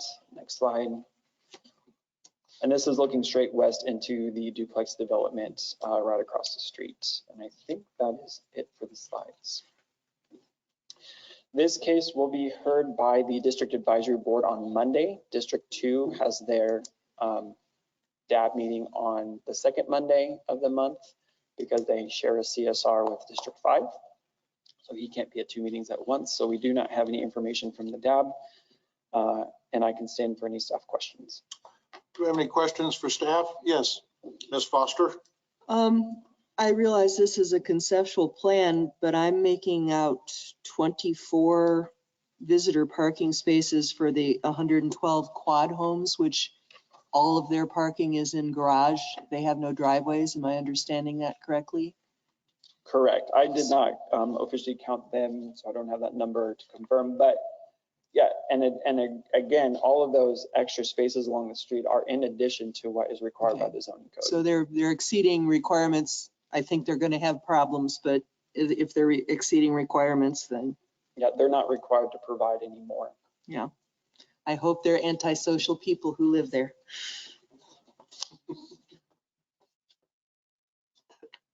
Any other questions for staff from the commission? Hearing none, we'll open it up to the agent or applicant, and you have 10 minutes. Do you state your name and address? Yes, good afternoon again. Brian Lindeback, MKEC Engineering, 411 North Webb Road, on behalf of the owners and applicant. Just like to tell you how excited I am to present this unique development to our community. A lot of duplex developments going in at this time in the past several years. This is a far cry from anything like some of those developments, but especially like what you see in the photo there, looking to the west. I think we're proud to say that this is going to be a better, more urbanized and friendly development that we think will do the city good. And it also is a good transition from the commercial activities that are proposed to the south and west, as well as some of the other bufferings of the residential property, the single family residential property to the north and east. We see this being as a special project, one that we hope to emulate in certain ways in other parts of the community with alleys.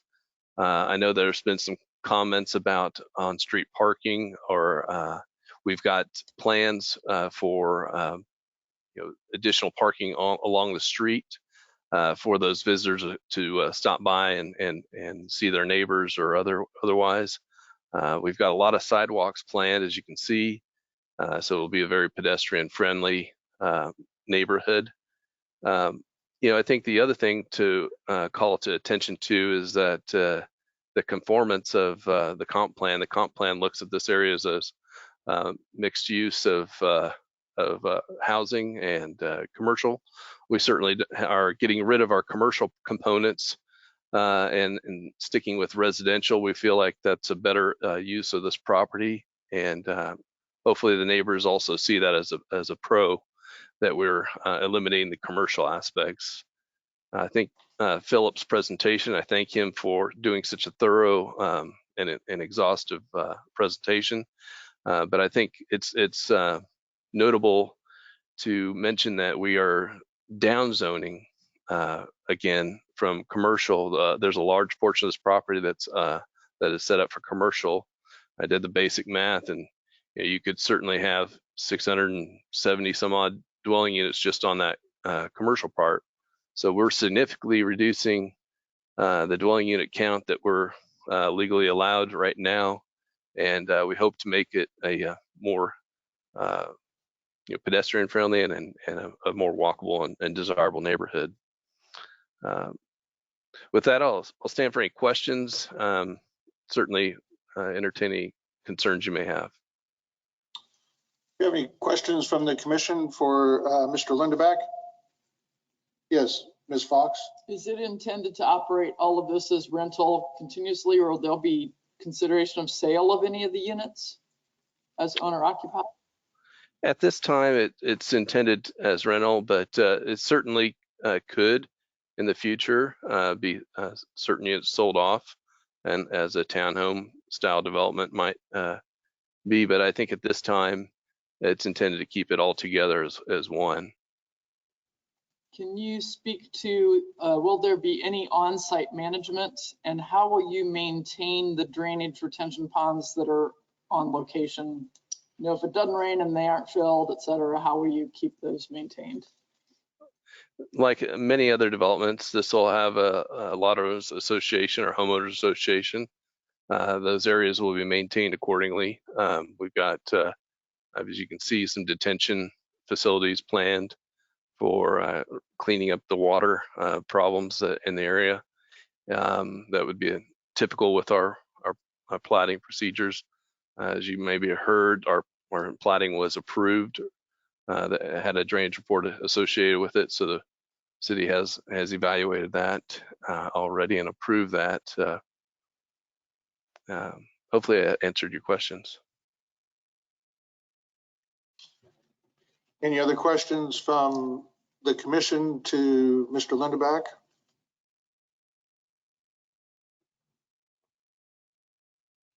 Hearing none, we will now open it up to anyone at Century 2 that might want to address this case. Mr. Chairman, there's no one from Century 2 desiring to speak to this case. Thank you, Mary. Is there anyone virtually that would like to address the commission on this case? You would state your name. Yes, I would. Okay, if you'd state your name and address, and you have 3 minutes. Yeah, Kirk Farber, 2137 South Sierra Hills Court. And my questions would be, you know, I don't know the quality of construction. I don't know the builders. I don't know what they're going to be looking like. You know, are these going to be vinyl constructed homes? Are they going to be brick, stone? He said there's going to be an HOA. In our area where we live, we have rules, you know, about brick and stone and how the houses should be constructed and look. We don't know what that's going to be like. We don't know what the screening is going to entail. Is that going to be evergreen trees along there? Are they going to be sprayed for bagworms? Are they going to be a bunch of dead trees in a year? Is it going to be a stone wall? What's it going to look like? You know, being right here along the edge of this, right behind it to the north and east, where my home is, you know, we're on a deck in our backyard. We're going to see this all the time. I'm like the other gal suggested. I don't see where you're going to have the parking that you want. 2 spaces inside the garage is what you're saying. Well, you know as well as I do, the duplexes across the street, they store all their stuff in the garage and they don't have any room for their cars. So they're all out on the streets. That whole entire duplex area over there is lined with cars. Nothing's in the garage except their stuff. So how are you guys going to ever have enough parking? Since you said they're not going to park in the alleyway back there, then where are they going to park when they can't fit their cars in their garages? Besides that, like I said, I don't know how the crime rate's going to be. You know, we notice the police and everything else are always over at these duplexes. I'm sorry to say that, but they are. There's a lot of crime when it comes to duplexes, fourplexes, and things like that. A lot more people, a lot more cars out in the open to get broke into, things like that.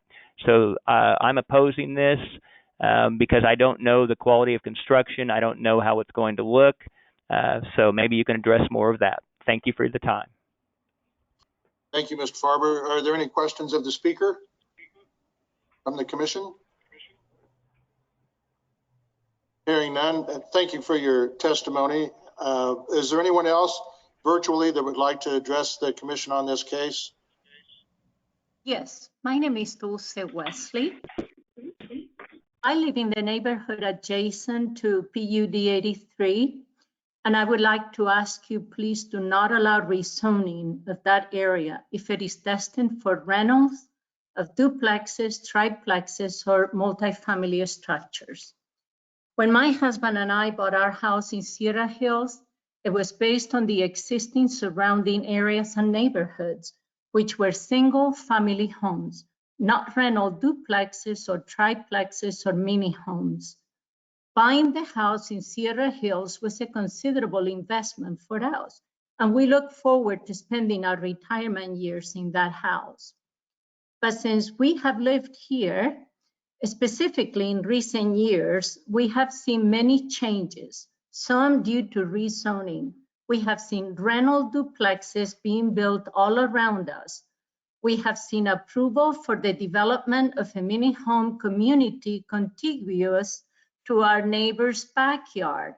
And at one point, the City Commission approved the placement of a rock crushing plant across the street from our neighborhood, which thankfully it was never developed. Please note that the decisions made by the Commission will have great impact in our neighborhood and in many people's lives. Recent rezoning has brought an increase in crime around our neighborhood, and it will ultimately depreciate the value of our home, for which we have saved many years to be able to afford. With more duplexes and the conglomeration of rental multifamily structures in our neighborhood, the crime rate will also go up even more. It is often the crime that has gone up to now, it is often petty crimes, such as vehicles being stolen or broken into, things stolen from front yards, car racing in the neighborhood, and other crime. If I could humbly offer you a solution, it would be, when you are rezoning, always use it to improve neighborhoods and keep the zoning code similar to homes already built in the area or to build new ones of greater value. Please don't rezone for the structures that would have a negative impact in areas already built and established.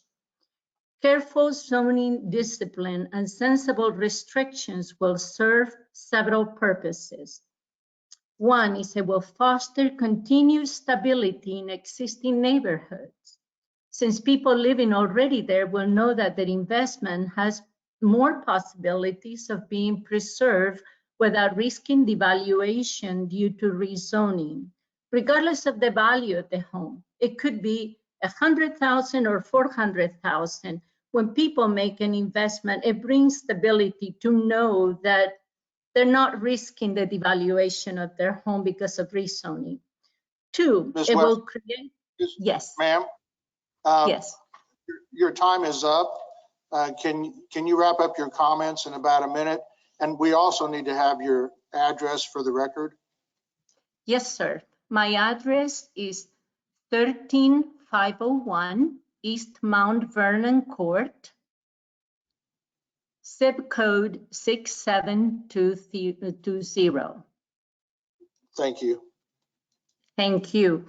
And also, basically, our concern is the conglomeration in rental properties that we have seen around the neighborhood.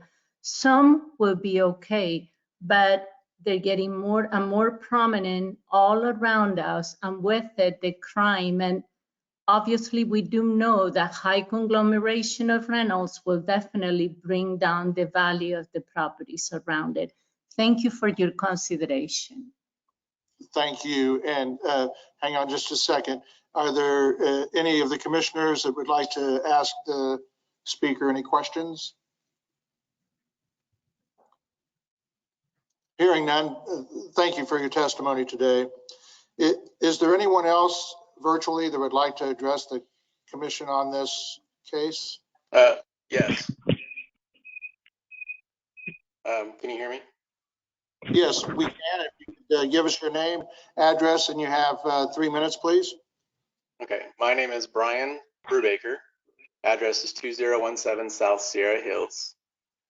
And I just basically want to clarify something that I was listening to. So if I understand the rezoning that is going on, basically it comes down to we have two choices. We can take this rezoning, which would allow this multi-unit complex to go in, which would, you know, as MECK is trying to say, is going to essentially be better than the other option, which is to keep it the way it is currently zoned and have it end up with a potential commercial property that could be dropped into that area, with the option of that commercial property rezoning the further surrounding area to incorporate and encompass maybe an even larger commercial property. Is that the way that I'm understanding this? Well, yes, it's currently zoned commercial and SF5 on that intersection. And in this property that's they're requesting the zoning on, yes.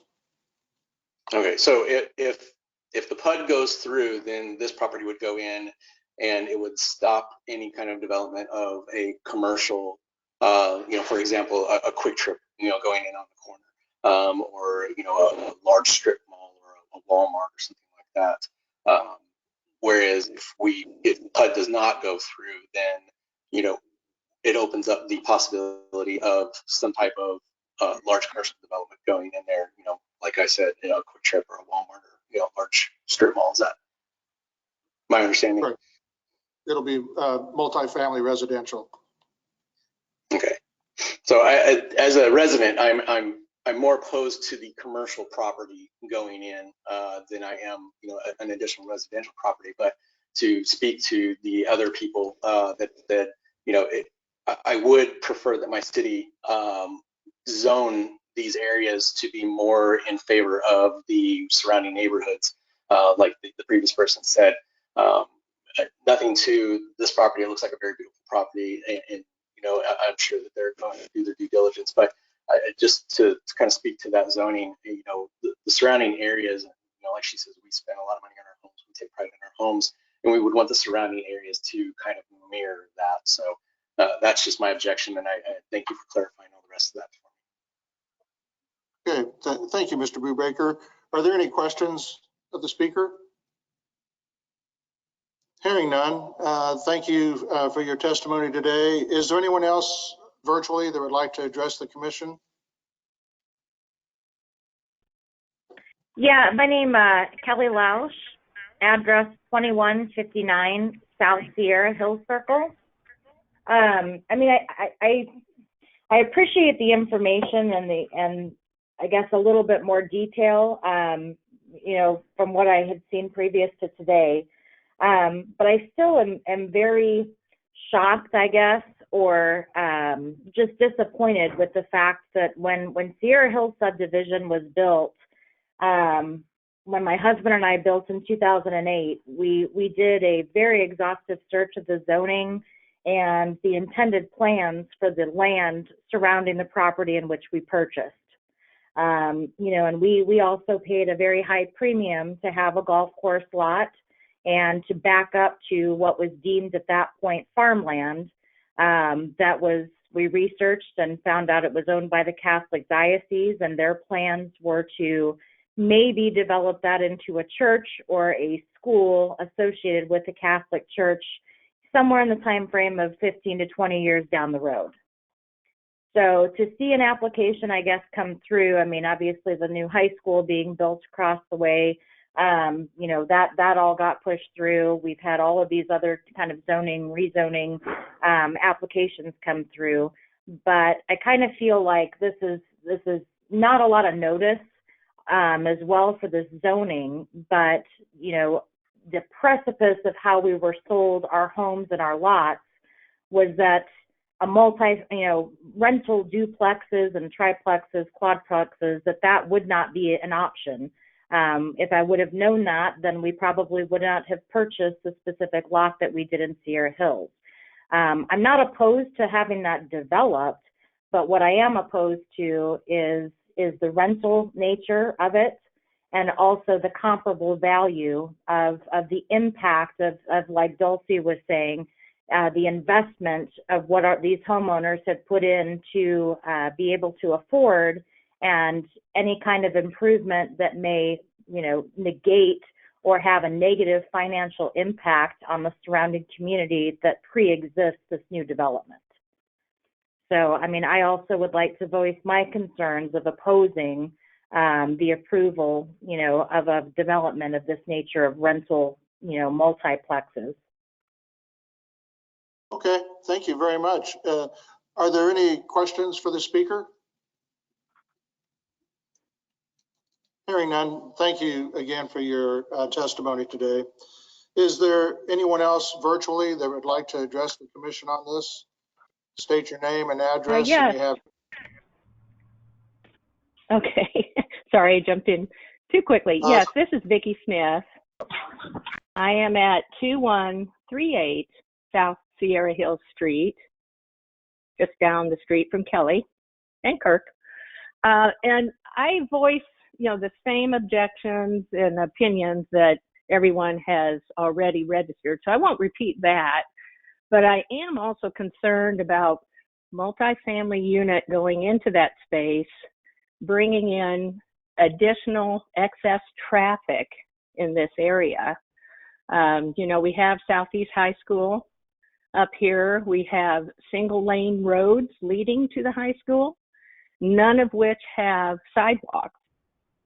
And with the additional traffic that would come with multifamily units in this corner, I am also concerned about the safety of both motorists and individuals trying to make their way to and from school.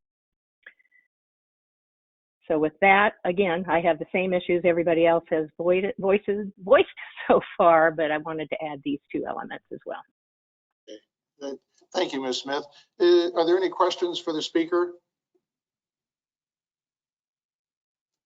Hearing none, thank you for your testimony. Is there anyone else virtually that would like to address the commission on this?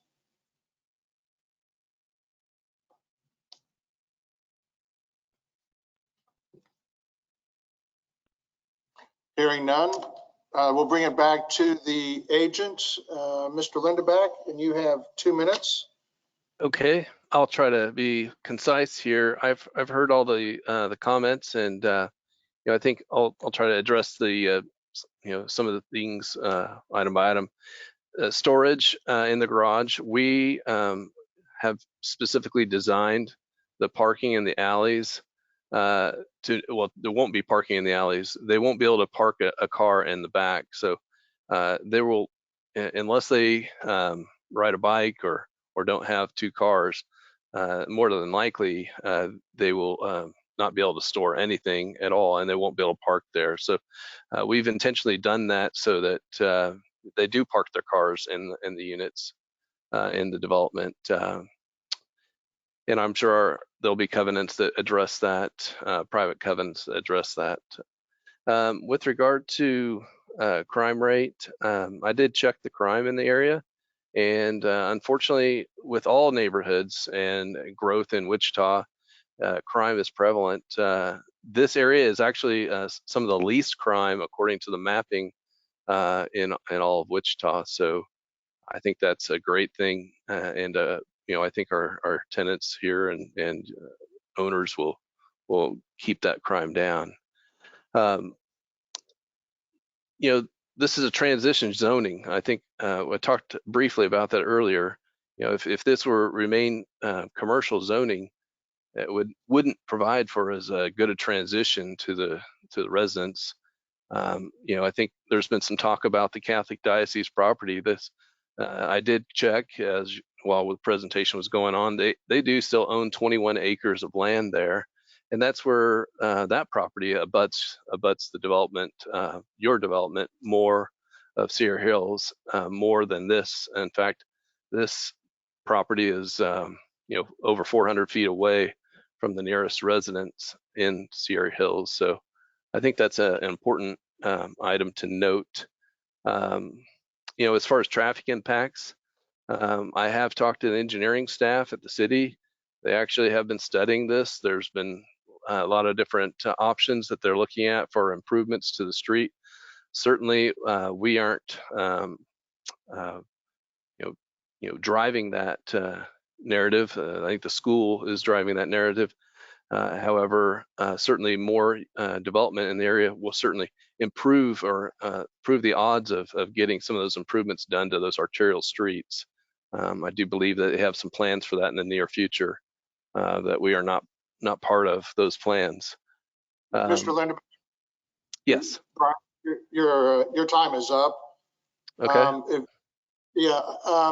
One of the issues or one of the questions was the quality of construction. Do you have any thoughts on that? Or I think this is going to be a far cry from some of the other construction that you've seen in the area, as far as a far cry different, far cry better than that. You know, it's this owner is, you know, eager to do the right thing and to make a product that he's proud of. So I don't think putting in, you know, if you will, low rent housing as part of his business model. You know, he intended to have a nice quality development here. You know, with regard to traffic, again, I just want to emphasize the fact that, you know, if it were to remain commercial zoning on this property, I can assure you that the traffic will be more intense than the development as we're proposing. You mentioned something about covenants for the area. Did you also mention something about having an HOA? Yes, there'll be maintenance of the property, and we'll, at the appropriate time, the HOA will be established. It could just be that it's all managed by one entity, and until that time that it's not managed by one entity, it wouldn't be necessary to have an HOA. But there is options for that. Are there any other questions for Mr. Lindeback from the commission? Hearing none, we'll bring it back to the commission for action.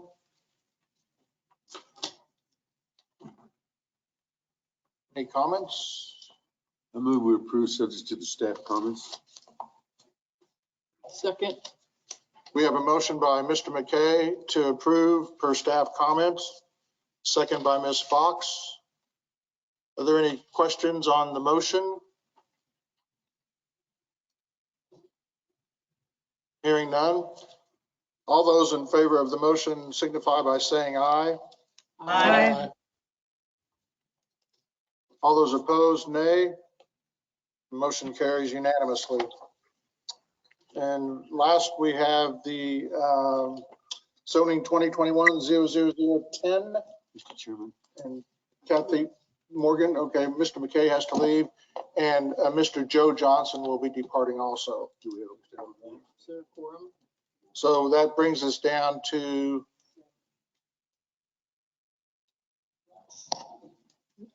we have Staff are 7 indicating then? 7. You don't have a quorum, will you? That's correct. Yeah, because we've lost 2. We're going to lose McKay and Joe Johnson in 5 minutes. Joe's going to be leaving at 4:45. 4:45, he's got Yeah, to leave. so yeah, basically right now. So Mr. McKay had his arm twisted by Miss Fox, and he's going to stay. Okay, Kathy. Thank you. We're gonna get this done.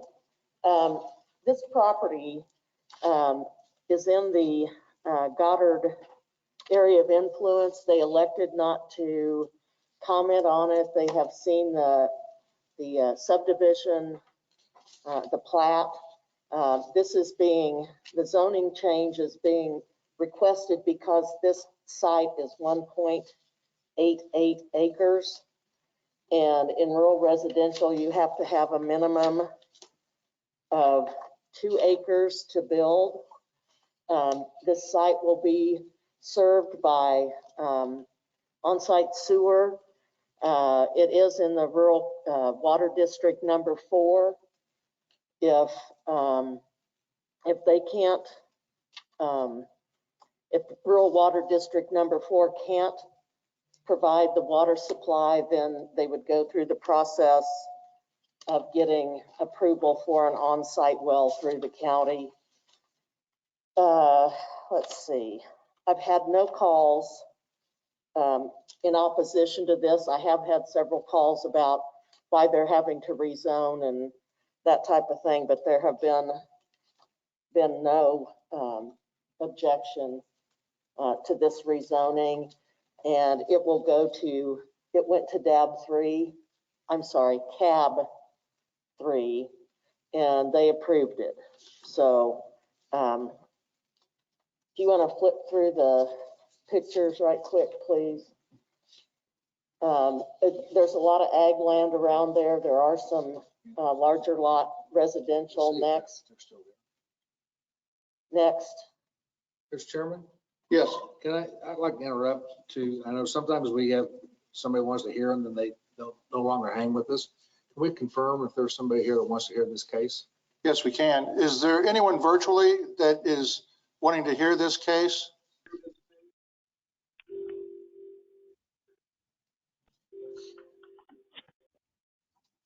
Is there anyone at Century 2 that wanted to hear this case? There's no one at Century 2 caring to hear this case. Okay, I'll try one more time. Is there anyone virtually that would like to hear this case? I'd like to hear it. And could I have your name, please? I'm Dennis Hughes. I live at 508 North Springwood Court, just Okay, all right. almost catty corner from where. Okay, we just wanted to make sure that there was still somebody here that wanted to hear the case. So with that, Kathy, if you could go ahead and. Okay, so this is the intersection looking east. The subject property is to the right of West 4th Street North. Next, please. This is looking, I've mislabeled that. This is looking southeast. Right now, the property has a lot of trees on it. Next. This is looking east at the site from 167th Street, I think that's what that is. And then this is looking back southeast. There you can see that one house that's in proximity to this. Next. This is looking south along 183rd Street, right there at the corner of West 4th and 183rd. Next. This is looking north at the intersection of 183rd and West 4th. Next. This is looking at the residence across the street, across West 4th Street, looking northeast. Next. This is the property directly west of the site. That's 183rd Street there in the foreground. Next. That's it. So I'll answer any questions that you may have. Okay, any questions for Kathy from the commission? Hearing none. Do we have the agent or applicants? He said he would be online, I guess. Chris? Yeah, no, I'm here. It just took me a second to get the buttons to work. Chris Rose with Baughman Company, agent for the applicant. The applicant agrees with staff comments, and I'll be happy to answer any questions you might have. Okay, thank you, Chris. Are there any questions for the agent? Hearing none, we will now open it up to public comment. I know there's nobody at Century 2. So is there anyone virtually, Mr. Hughes? Well, I'd just like to know what kind of house they're planning on building there, because there's a lot of larger houses there, and they're all on. Mr. Eck already platted those out for like 4.5 acres, and I'm just wondering what his plans were for that acreage right there. Okay. Is there anyone else that would like to address the commission on this case? Hearing none, we'll bring it back to agent. Mr. Rose, you heard. Yeah, Chris Rose with Baughman Company. I'm not 100% sure on like what size or anything, but as far as I know, at this time, it's for one of his. It's for family. So, but as far as what kind of a house that goes on there, I have no idea. I mean, I could tell you anything, but it wouldn't matter. He could build whatever he wanted to on those. The main reason why we're platting this is the site now is 1.88 acres, and it doesn't qualify for rural residential zoning. And then when we platted and dedicated all the right of way, the actual lot size now is 1.3 acres. So, I mean, we had to get the zoning for that site there to have anything built on that site. So, I mean, we're kind of forced into going down to the SF20 single family zoning. And I'll be happy to answer any questions you might have. Okay, thank you, Mr. Rose. Any other questions for the agent? I think he's done a good job of answering what we were needing. And with that, we'll bring it back to the commission for action. Move to approve per staff comments. Second. It's been moved by Mr. Warren, second by Mr. Dool to approve per staff comments. Any questions on the motion? Hearing none, all those in favor of the motion signify by saying aye. Aye. All those opposed, nay. Motion carries 8-0. Okay, thank you. Is there anything else that, Mr. Wadle, that you wanted to bring to our attention? No, sir. That was a handout in response to a request we had received from a commissioner earlier. So it's just backup information. Okay, all right. Well, thank you, and we are adjourned.